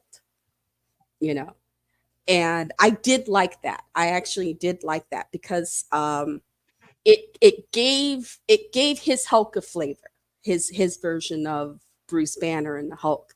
I actually had to go in for an upper GI scan early on, and I had to be in this machine where you have to drink this stuff, and I'm laying in the machine, and they turn it on, and I'm laying there, and I went, David Bruce Banner. While I'm trying. I'm about to say, you hear the music. that lives in all of us was hit by an overdose of gamma radiation. And I went, ah! Poor the doctor and everybody in the room just freaked the hell out. It's like, veterans were crazy back in those days at the VA, and we got free care. Because it was like, I'm laying on this table, It's it just association games. yeah. It was like, and that was the first thing that came into my head. That was like the first thing in my head. So I'm like, oh, they're all looking at me. Okay, she's gonna say. I'm still mad about the last movie, The Death of the Incredible Hulk, about how it ended. I never saw the last Hulk movie they did. I never saw it. I won't ruin it. I won't ruin it, but Go the ahead, very 'cause last scene made you give you an idea that he that something didn't happen. like it was all in his head. Okay. But like you saw the last made for TV movie that ended everything. Yeah. Okay. I did. The very last scene is like the one thing that you never expected to happen end up happening at the last second, but yet it was what it was. It opened up the door. It opened up the door for more of a story, but it just didn't pan out. I can see the network's not doing another movie. And they tried to spin off other characters from him, in several TV movies, and that didn't really pan out. Well, either, they did backdoor pilots with those movies because they did because the Daredevil Trial and, of the Incredible Hulk was the backdoor pilot for Daredevil. Yeah. And then the one with Thor was another backdoor pilot. Because they were going to go the route that they were trying to do now with the MCU with the Incredible Hulk series. They had it all lined up. It's like, we're going to have Thor now. We're going to try to bring Daredevil in. We're going to try to bring all these other Marvel characters in. It just didn't take She-Hulk. very well. Bridget Nielsen as She-Hulk. No. I still want to watch that movie. That actually came out overseas. They actually did. I don't think overseas. it was ever shown here. In Great Britain, that they actually released it over there. They didn't release it here. Well, maybe you can. I don't know. Maybe it'll turn up on Amazon or Netflix or something sometime. In the future, if enough people talk about it. Maybe. Or not, if enough people talk about it and go, it was awful. Let us not watch it anymore.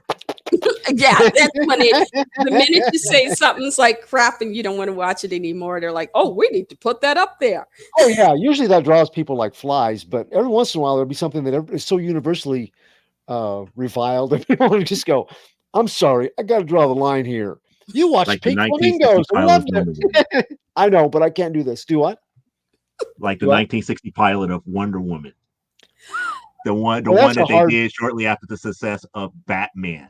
It's a hard thing to watch, isn't it? Oh God. I wasn't born until 61, so I was able to escape it. No, I was able to watch it on YouTube before they took it down. Oh, okay. It was from the same era as Captain Nice and Mr. Terrific, those comedy, trying to be Batman, but a little more comedic. Yeah. And it was very much in that vein, and it was bad. It was bad. It reached across the decades and just slapped me. It was so bad. Wow. That's bad. It's like it just reached across the decades. I mean, I got to use that somewhere. I was watching it on just like Joe. Much on the humor portion of that. Watching it on YouTube. Yeah. Watching it on YouTube, and I swear, right here, I felt a Amazonian spear thrust just right there.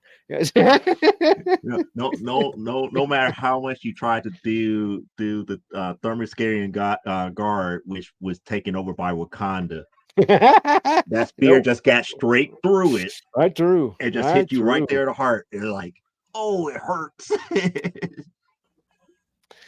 But you gotta appreciate that what they tried to do, but it's like Batman 66 was Batman 66. There was a reason why Green Hornet made fun of Batman 66 because not everybody could do that.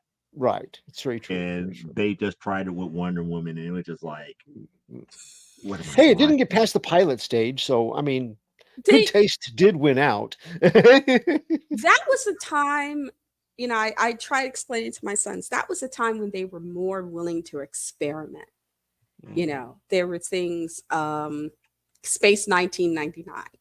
which I liked. I used to think it was what was it, kind of highbrow because they were I think they showed it on PBS for a short time. And then I think it went over to Channel 9 was where I got to see it regularly. But Space 1999, what was it? There was a movie, there was a series of Joanna Lumley and David McCallum. Sapphire and Steel. Yes. You know, and I remember watching that and someone was saying that it was creepy, and it's like, I thought it was pretty cool because it was so different from what we were getting. And it was like, okay, they took a big, they took a big leap with that because it was, and there was a point when I was watching more British sci-fi because they were experimenting more. Doctor Who. Blake's 7, perhaps? Yes. Oh my goodness. Paul Darrow. Paul Darrow could not exist in today's climate. I am not expendable. I am not stupid, and I am not going. Well, Avon would say. Great lines, but Darrow as a person would go to, well, all of that crew, they smoked like chimneys. So having to do a talk would drive them crazy because 2 hours would, after 2 hours, they'd be like jonesing for their nicotine fix. Also, Darrow used to grab women and throw them up against walls and press himself against them and put them on tabletops. And the Brits, it was so funny because the Brits, you'd see interviews and stuff with them in Britain, and they'd be very, hi, I'm British, decorum. And then they get here and it's like they lose their mind.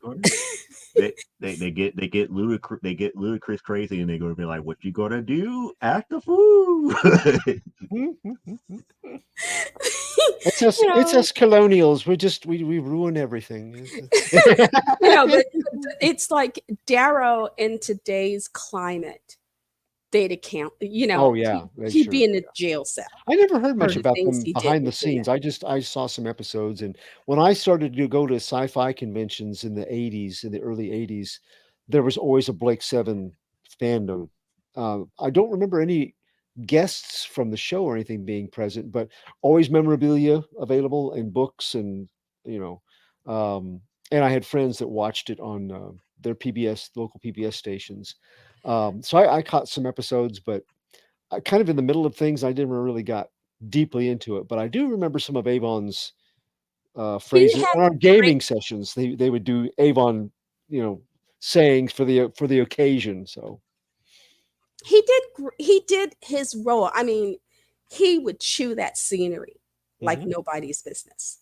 And he and Gareth Thomas, sweating to death, were great foils. They were very good opposites. They just, you watch just to see the energy between them.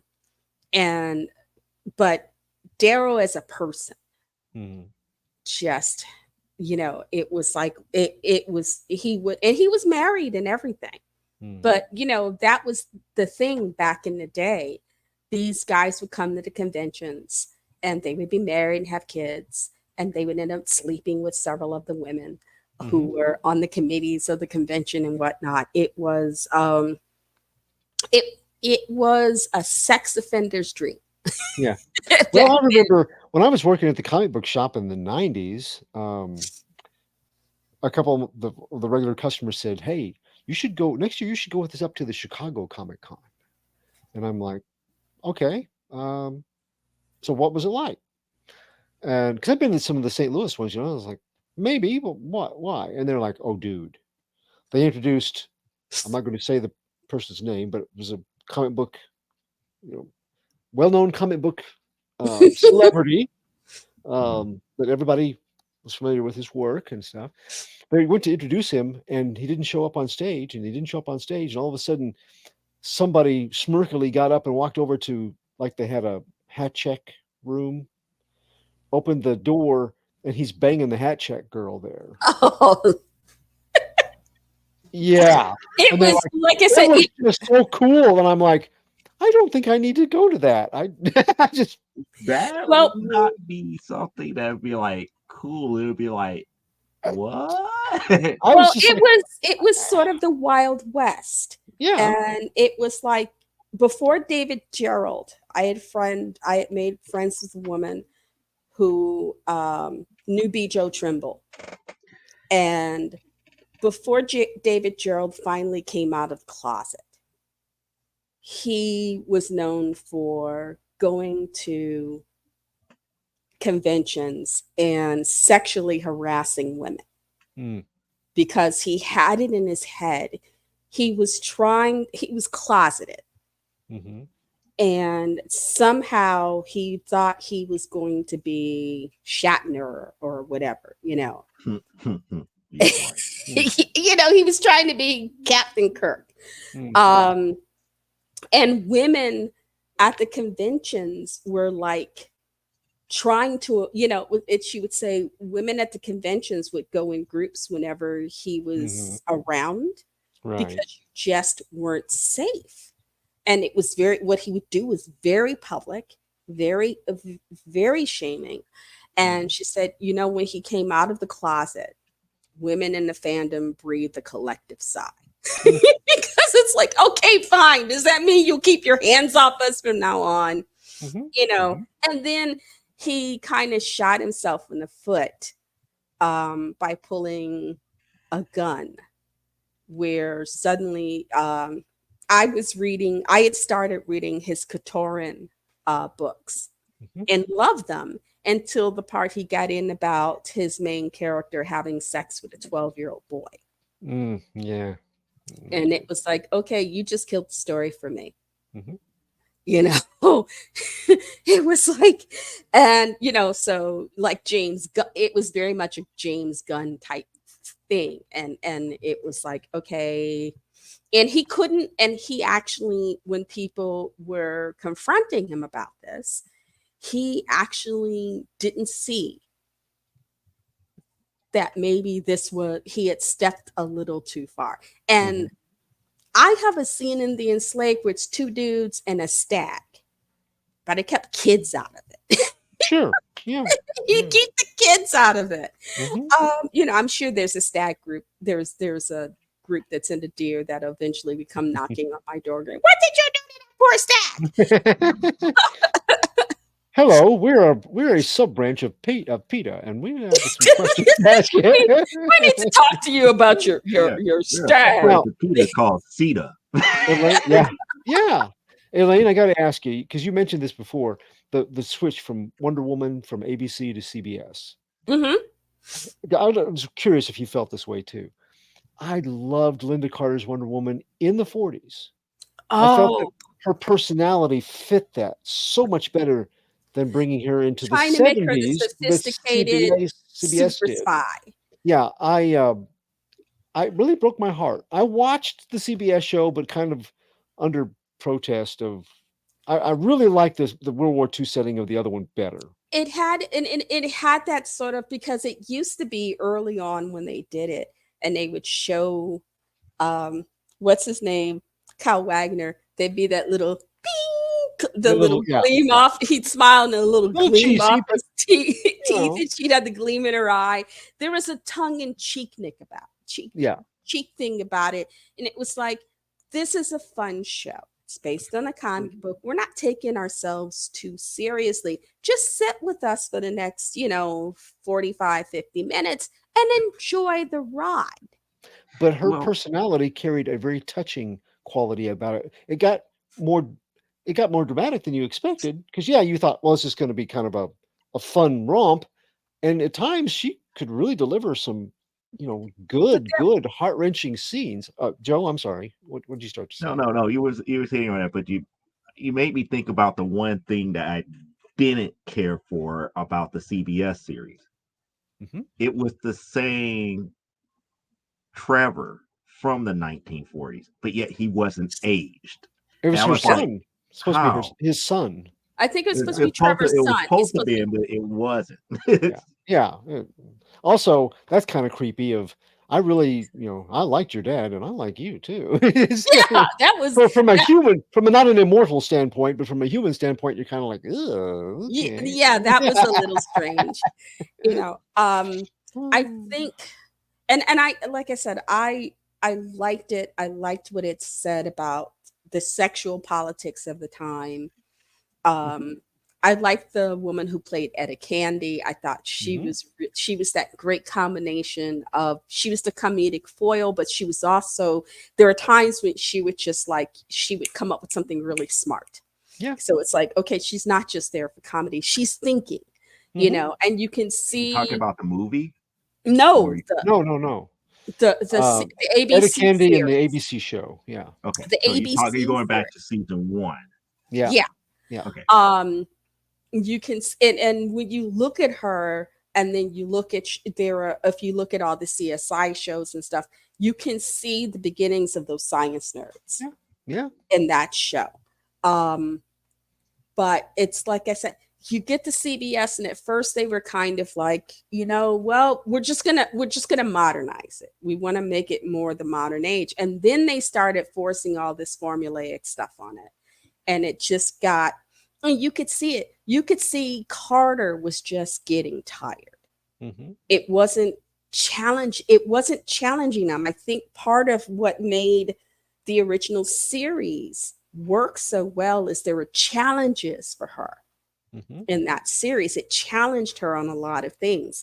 Um, and a lot of the dramatic, a lot of the dramatic sense of the weight that you were talking about, they kind of took, CBS just took that all out. Yeah. Mm-hmm. And it's like, yeah, but the It thing was is, hand it, wringing bad guys and a celebrity bad guy every week. It was hand wringing and had some kind of gimmick, and you have to and defeat him. And that's and pretty and much It it. it was was, the outfit of the week too when it got to True. and CBS. I True. love the kid. I love when they introduced the kid's sister. I love that, and they had the kid's sister show up, and she's got the Drusilla. body Winger as socks and the Drusilla. spinning. It's like, Absolutely. Yeah. oh, Yeah. she was so much. It's like, okay, she's not particularly canon, but it was like, okay, but they're making it fun. They're giving Mhm. us something that doesn't take away Mhm. from the show. And it's like, and I keep thinking, was something going on behind the scenes between the production and ABC, Mm. where ABC pulled it, I don't know. because it was a popular show. People loved it.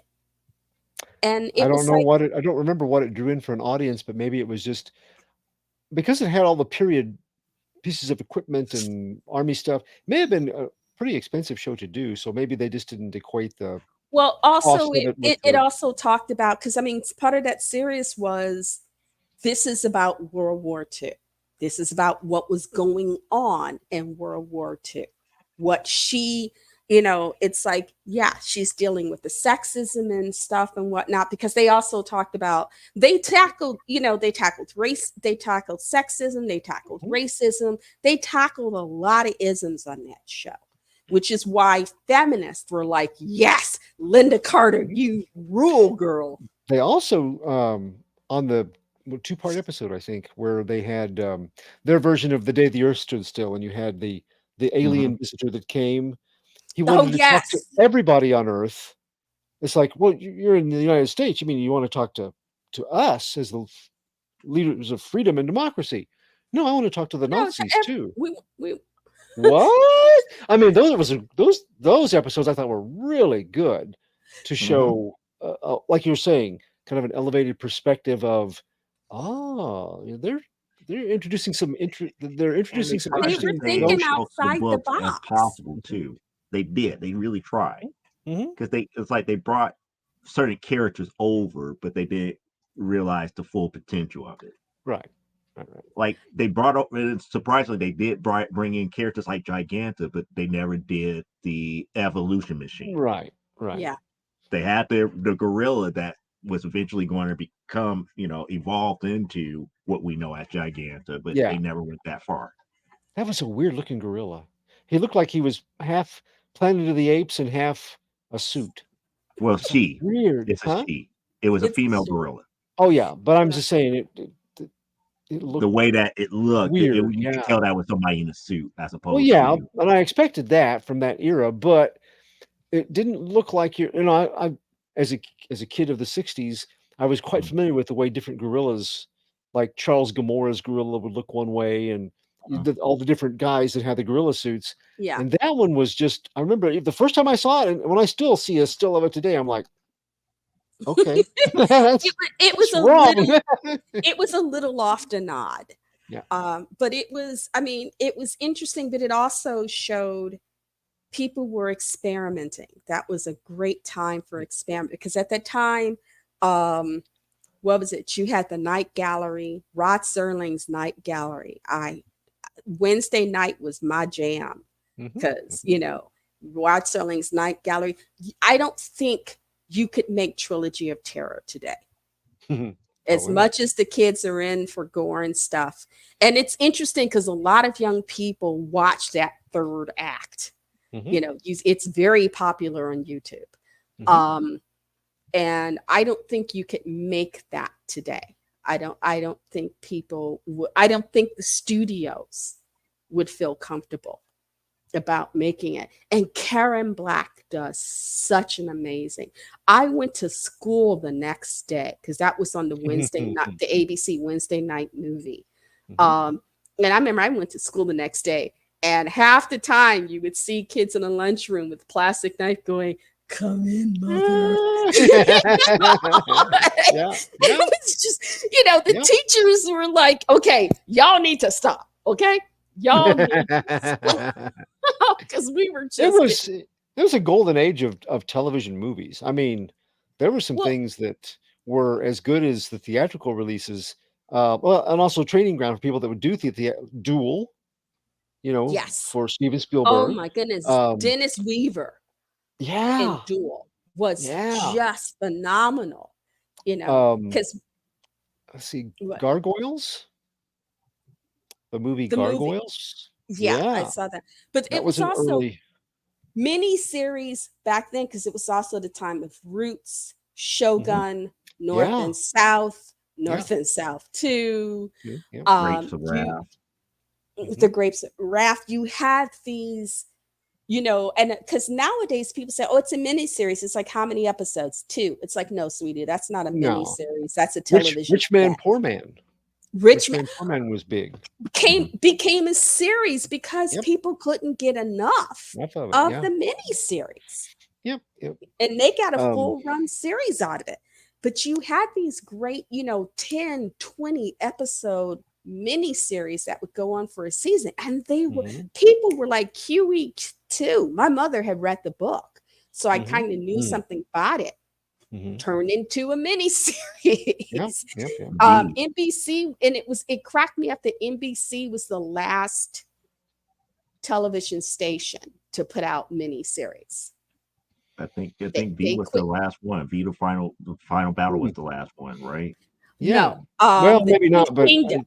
The 10th Kingdom oh, was yeah. their Yeah, last yeah. major mini series event. They started putting out fantasy miniseries, and Right. That's when they it was did the kind of, 1,001 Arabian Nights, and yeah, which was good. it was My kids great. and I watched Great. that. We cracked up over Buck Buck. Yeah. we Yep, yep. we were rolling on the floor over Buck Buck for Mhm. days later. We would just sit there and look at each other and go, Buck Buck, and just start laughing all over again. And I guess you That could say the torch kind of passed to, like, Sci-Fi Channel before they were doing Sharknadoes. They did things like Tin Man. they Hmm. did Tin Man. They start before the after the first movie with Kyle MacLachlan. They did two Dune miniseries. They did the first Oh, book, that's right. That's and right. then they did Children of Dune, which I thought were really good. That was the first thing I saw Mr. Tumnus in. Right.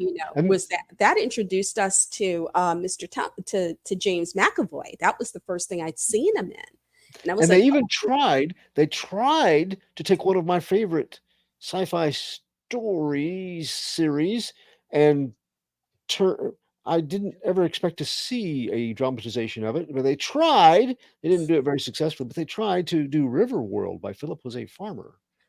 as a The, series or as the a mini series, I think. yeah, the first one, it was interesting. Hmm. Jonathan Cake plays Nero in it. Hmm. Um, and it Later was of the Shade. it Lady was Shade. Hmm. it was not an even series. You had some episodes that were really good, and then you had some episodes that were kind of meh, you know. But it was one of those things where, because Sci-Fi Channel, it was just starting, it was like, you know what, I'm gonna give it a pass because no one else is putting this stuff out. Hmm. And then the Sci-Fi Channel got all the NBC miniseries that they weren't going to do. They started doing them on the Sci-Fi Channel, and it's interesting because the Sci-Fi Channel belongs to NBC, so they actually belong to NBC. The Sci-Fi Channel is part of NBC Universal. Okay, so that would explain the whole thing with Battlestar. Yeah. Because their Mhm. Battlestar to me was like I rather watch the old one than the new one because the new one got overly political. I love the old one because I was a big Lauren Green fan. I love Bonanza. So, okay, I'm gonna go in this version because he's the galactic grandpa. Get on that ship. Um, and then of course I you doubt had and you had such Richard Hatch, Mhm. you know, the, what got me, what I started losing heart about that series, and I met Jane Seymour, and she disappointed me because I actually met her at an event and I said, I've been a fan of yours since Battlestar Galactica. And she looked at me as if I just walked up and crapped in her shoe. Mm. And I'm like, no, and I just like, "Oh, okay," and walked away. And a friend who was with me, she said, "You look upset." And it's like, that show introduced her to the world. Nobody knew who she was until Mhm. she got that show.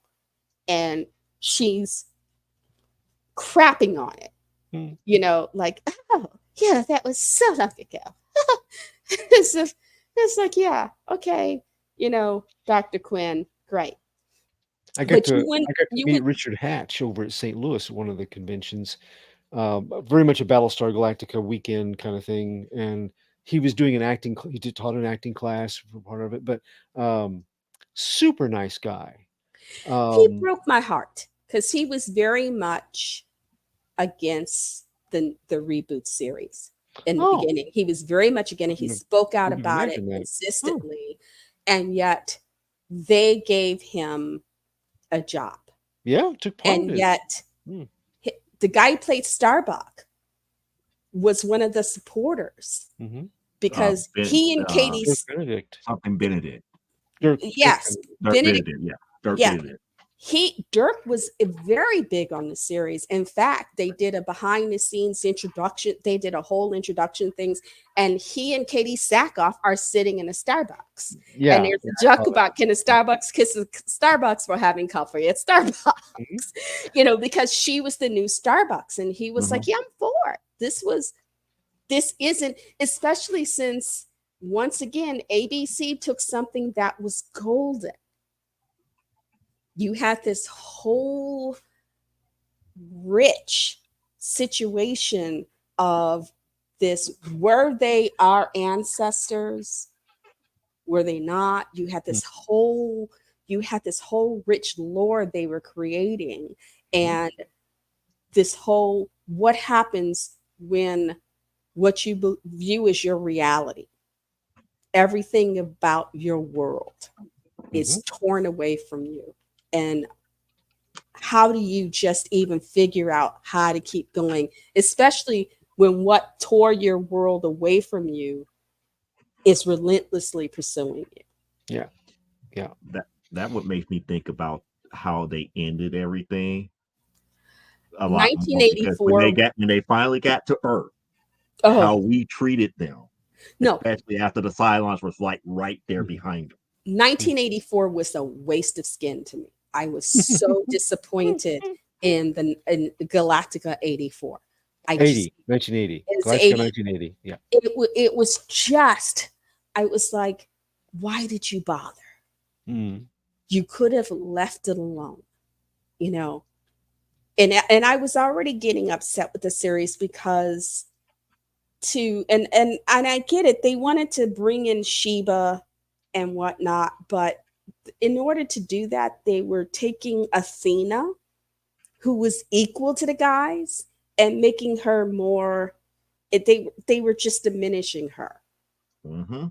and that broke my heart because wait a minute, she's as good a pilot Mm-hmm. as any of these guys. When all the guys got sick, Athena was the one who had to get up and lead the fight to keep them alive.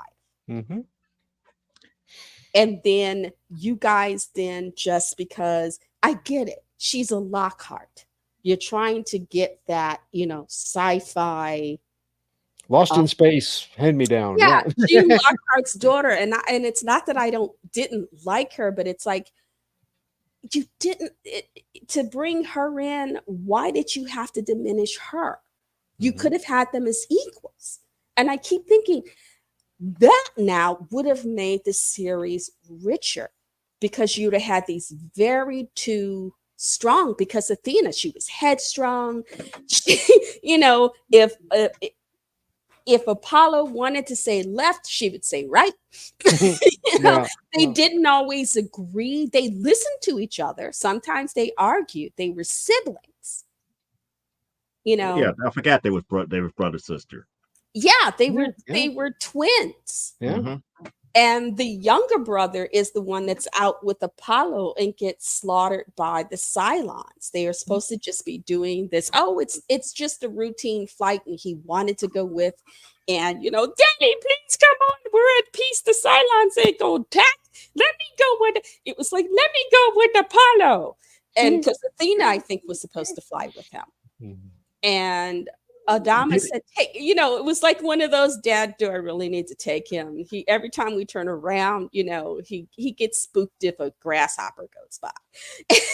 And he's like, take your brother, please. Shut him up, take him. And of course, that happens. But I just, my heart, it broke my heart what they did to Athena.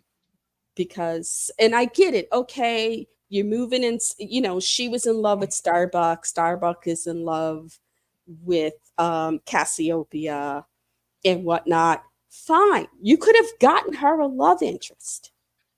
You could have let her connect with Boomer. Yeah, there were I forgot about that too. there were things they could have done, and people would have gone along with it if they all they had to do was write it right, and people would have gone along for that ride. But they wrote themselves in a corner with Athena, if I remember it correctly. And the corner that they wrote it is that if I remember it correctly, Athena was more trained than Apollo because Apollo made certain that if she was going to do this, she was going to do this right. And he always lined up everybody to make certain that she was taken care of. When it comes to the battlefield, if Adama was gone and Apollo took over, that was Athena going would to have been be head his of it. right hand. Yeah, And but I then think that was the thing, that was the secret that Adama never knew about Athena, and they wrote themselves in a corner with that because if Adama knew how much training she had and how powerful she really was, he wouldn't have relied on Apollo as much. But the thing is for the situation they were in, it was necessary. They had, I get Apollo's reasoning. Anything can go wrong because that was part of the show. Whatever can go wrong would go wrong. You think you found a place where you can chill for a bit, and the Cylons are behind this great place you think you found. So it's if it can go wrong, it will. And Apollo's trying to Apollo, like Adama, because this is what Adama's trained him to be. Mm-hmm. If I'm not here, someone's got to lead these people. Someone's got to keep that Council of 12 together, because it's not just leading the military, it's dealing with that Council of 12. Adama was the hero, but he also knew at some point he was going to have to be the statesman. And that meant the position that he was now in, he was going to have to, and I could see it. Okay, he's going to bring Starbuck with it. Starbuck's going to be his Colonel Ty. Well, who then takes over for them? Boomer and Athena. He didn't want his, having lost his brother especially, he didn't want his sister in that position unless he knew she could lock it down. So I get that. But and they, if they had stayed with that, if we could have seen that sense of conflict happening, it would have enriched the show. But instead, they stuck her on the bridge. Mm-hmm. Especially once they got to Earth, we saw that major sweeping change, and I just didn't understand. Well, even Your before best then, pilot is on the bridge. they kept sticking her on the bridge, and it became Starbuck, Boomer, Apollo, with Boomer kind of in between them. And I believe she would have been the bridge that could have taught the leaders of Earth to help them fight the Cylons, because the Cylons have never seen Earth technology. Microwave ovens were murdered on Cylons. But I think the combination of what the Galactica had to offer, along with, say, get those brainiacs at NASA on it, get the guys in Japan and Russia, because this should have been a thing where everybody's like, oh, wait, this is bigger than all of us. We need to, pool our resources just to make sure we still have a humanity. Because I was watching it even as a kid thinking, okay, if the Cylons bomb the crap out of Earth, they can just keep going. Mm-hmm. The Galactica can, it's like, okay, you know what? We're going to bug.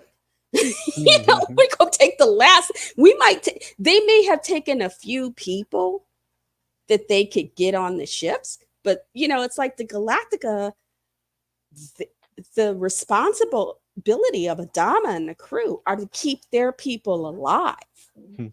Mm-hmm. So, and not to lead the Cylons to every place that might have a stray strand of humans and destroy it too. One of the few things I remember from Galactica 1980 was Cylons sent like a patrol down.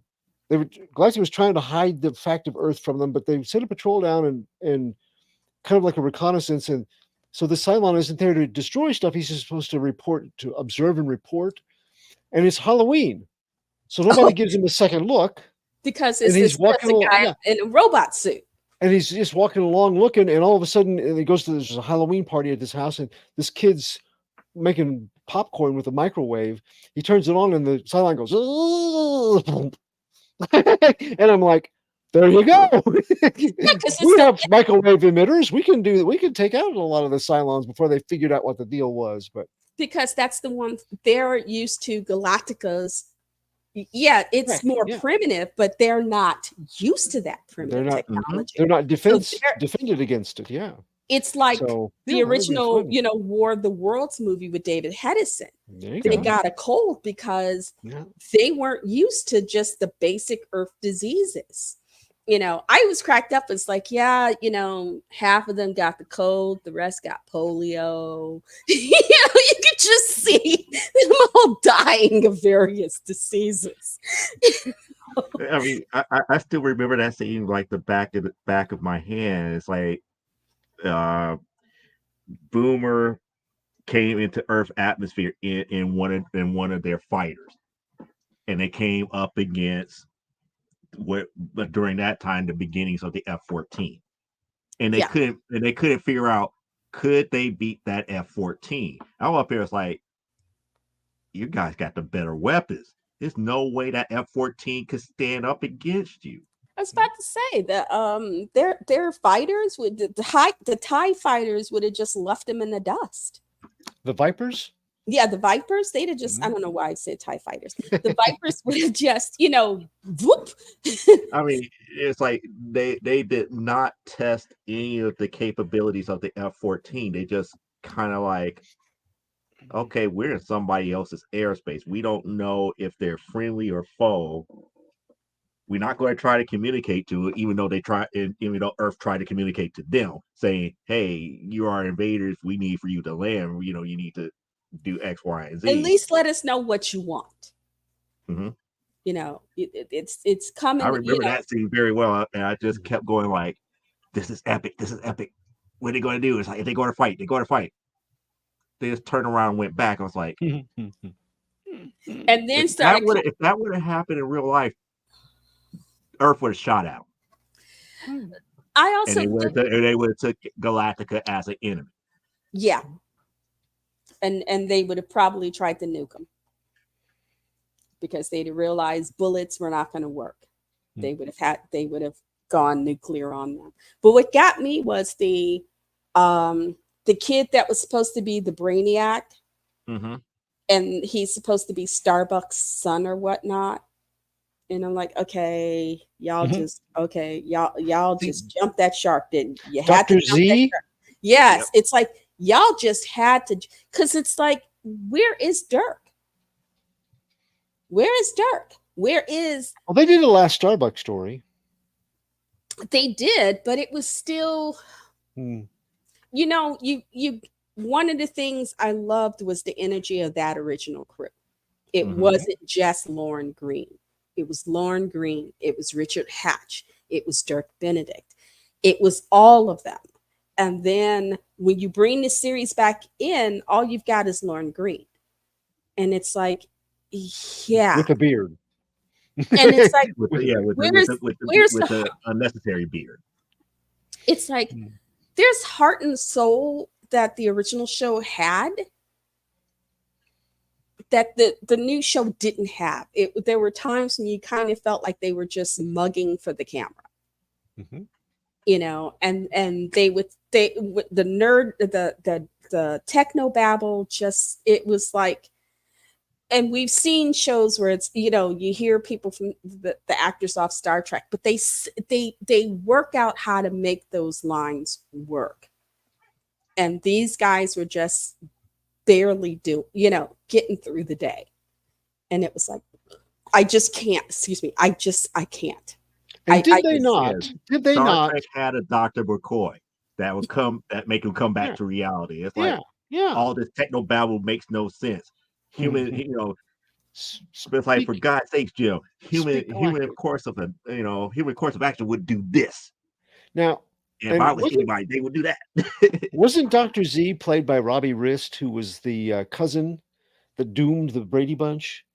They should have known. oh, the little, yes, the kid, Yeah, yes, yeah, Oh, cousin Oliver. yes, yeah. yeah, I think yeah. it was like cousin, or he really brought him to mind. The Mhm. haircut, the I think it glasses. was him. I think it was him older. I could be Mhm. wrong, but I thought it was Robbie Rist. But Um, hey, I thought Robbie West was the cousin Oliver. that's what I'm yes, you're saying. saying the He kid that played played Dr. cousin Z, Oliver Mhm. then played Dr. Z. which again, this is the guy you bring in to end a series, not to build it up. So He was this, before Steven Shortridge. Mhm. I don't know if yeah. anybody remembers Steven Shortridge. Every time they brought Steven Shortridge onto a series, that would shut the series down. I started joking that Oh, Richard Picardo was like that with sci-fi series. The minute you bring Richard Picardo in a sci-fi series and you make him a regular character, you've just shot the series down. It's you, like, you, I wish you guys would have saw this one YouTube video that I saw here, because now you make me think about what's his name, the actor that played Jefferson Darcy, because they were saying the exact same thing with Oh, him in comedy yeah, series. yeah, And every time he was on yeah, a comedy series, that series was doomed within 2 seasons. hmm yeah, And it yeah, wasn't the fact that he was a bad actor. It was just more along the lines those series was at the end of their rope. It was nothing that he could do to bring yeah. anything new to the table. Because well, they talked about Happy Days, Hmm. where Shortridge screwed that. mm-hmm, He screwed Welcome Back, Carter. mm-hmm, Hmm.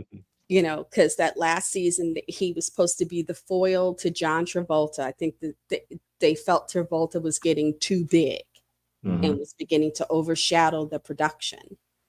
And they brought in Shortridge because he was supposed to be that sort of the We got this guy over here that can take over if you push us too far. yeah, the all shucks, version of Barbarino. And of course, people hated their combined energy so much. I quit watching. I think I watched 2 episodes. And it's like, okay, I'm done. It was another thing that also played a factor in that. They was also saying that Ron Perillo, the person who played Arnold Horshack, was getting too old to play Arnold Horshack. Well, they all were. That's just Yeah. it. They were not teenagers to begin with. Right. They were older people. These were guys in their 20s Mm-hmm. playing kids in their teens. And that only works for maybe a year or 2. And then and then also Perillo, I think Perillo was getting tired because it was a lot of his stuff was becoming shtick. My name is Horshack. It means the cattle are dying. It's like you can only tell that you can only deliver that line so many times where it quits being funny and just starts being pathetic. And as a teenager, I'm sitting there watching this going, okay, this is getting old real quick. It's like it does not work. Well, I'm thinking that we need a Cousin Oliver to come in here because it's 10 o'clock. Oh, and I gotta shoot. go to Oh bed. yeah, I forget. I was like, I'm looking at it. I'm supposed to be watching Critical 3 Role. hours. I'm sorry, I've done it again. I am the death of this show. I am the death. You guys are so much tighter when I'm not here. Watching, so I don't think it's the death of the show. It's just more along the lines. It's a difference. I am so sorry, Clyde. I'm horrible. Next week I won't review anything. I will succeed my time to Clyde next week. You don't have to do that. You can bring something to review. And I didn't have much. My comic book shop part of the order didn't come in, so I had hardly anything to talk about anyway. So that's why I was looking up all the stuff from this SDCC, so I'd have something to contribute a little bit. But it's okay. And it just so happens, like I say, I still got other books that I haven't reviewed as of yet, and still got other books and series that I could get to. I thought I had some copies of Epic Illustrated here, and I cannot find them. So I need to go tearing through. One of the things is whenever I'm working on something, everything gets switched around. And so it's like, I got to remember where I put things, and I can't remember where I put my Epic Illustrateds. I only have a few. I was trying to collect them back in the day, and because that was Marvel's answer to heavy metal. And it's interesting because I read heavy metal, I read Epic, I also read a little book called 1999, which was like, hey, we did the same thing they do, but we're porno. But it was fun. I think it was 1999 where I think Rosenbaum or whatever, the vampire. He was a Jewish vampire. So, and his brother was a butcher. And he and his girlfriend, the way they got blood, because they did not like attacking humans. Because his brother was a butcher and he was a kosher butcher. So he would bring them blood. Because, kosher, you can't have blood in the meat. That's not a thing. So they would have to do it, the process in a certain way. So he would bring him blood. And I remember reading, and I remember it cracked me up because I learned Shonda from that stuff. Such a Shonda. And they had an asterisk. That's like, that's Yiddish for shame. It's like, oh, thank you. I learned a new word. But he hugs his brother. And as soon as they make contact, he jumps back and he's screaming because his brother's wearing a Star of David. And because the brother is a man of faith, the Scar of David burns him. Hurts him, yeah. Okay. Yeah. It burns him. And he, and they have to give you an explanation of like, do you have to, I get it, you're a man of faith, but you know what I am. Do you have to wear that when you come over? I have to because you are what you are. Just in case. But I love that book because they were sort of the vampiric version of Nick and Nora Charles. Oh, yeah. It's just they drank blood as opposed to alcohol. Cool. But it was the same because the story I read, they had to solve a mystery. Something was happening. Someone had come. There was something had happened. Someone connected to him came and said, "There's a problem. Some people have gone missing. We don't know what to do about it." And they go trying to find out what's going on, and then find this religious crazy woman that's doing things to people. But it was kind of that we're vampires, but we solve mysteries too. And that sort of, but they were romantic partners. So they were very much in love. I enjoyed it because it was this whole sort of where he was kind of depressive. She was more like, just look on the brighter side of things, It just sounds like vampiric heart to heart. That was kind of one of the big shows at the time. But I always thought, because it's like, I always thought more Thin Man. I don't know why. For some reason, it just made me think more Thin Man than Heart to Heart. All right. Well, let's say our goodbyes for this week. Go ahead. Start with our normal. There you go. Good night, my lovelies. We adore you. I have a thing coming up next week that you're going to see. You'll like it. If you need me, lenscaponline.com. Find me here. YouTube/C/Elaine Haygood.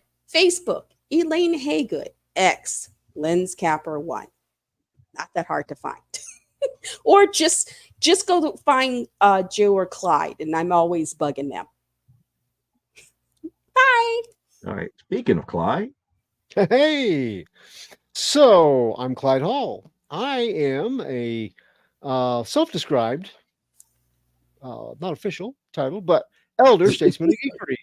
And you can follow me on Facebook at Clyde Hall, or Radiating Positive Vibes with author Clyde Hall, where we make at least one post every day to improve the hours of your morning or evening when you see it. So I'm also on Twitter. Oh, that's today we celebrated Spider-Man Day. This is National Spider-Man Day. So check us out on Facebook. I'm also on Twitter at CJ Hall 1984, or you can check out my Amazon authors page. It's right down here. I'm currently part of the online comic book review crew at comicsbeat.com, aka The Beat. That's at www.comicsbeat.com, all one word. And I'm part of the crew here at Comic Book Spectrum every Thursday night, 7 p.m. Central on YouTube. In my spare time, I am an independent award-winning author and a contributing writer at Stormgate Press. You can find me in their anthologies like Spurs and Six Shooters, Tales of the Old West, or Tim Bruckner's Major Marjorie, the Pulp Reality Anthologies, volumes 1 through 4, The Lost Adventures of Captain Hockland, volumes 1 and 2.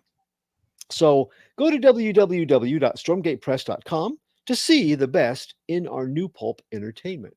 Comic Book Spectrum is brought to you by one of our bullpen members at Stormgate, artist extraordinaire Jeffrey Hayes of Plasma Fire Graphics.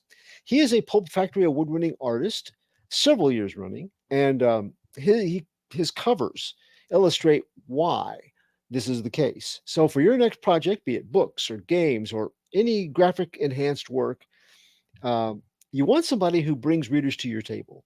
Jeffrey Hayes is that somebody. He's both easy to work with and affordable, and those are just bonuses to knowing Jeffrey. So Joe will tell you how you can get Plasma Fire Graphics working for your next project. And that is correct, because it's as simple as contacting Jeffrey Hayes here. But if you don't believe Clyde, take a gander at this video, which will convince you of actually hiring Jeffrey Hayes.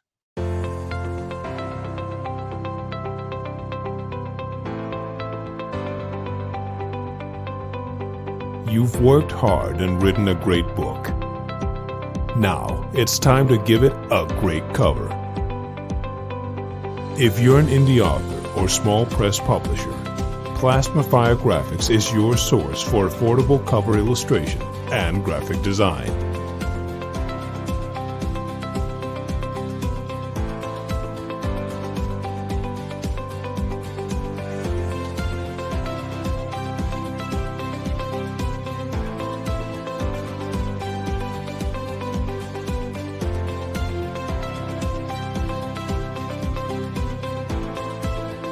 Plasmafire Graphics, when the look of your book matters to you.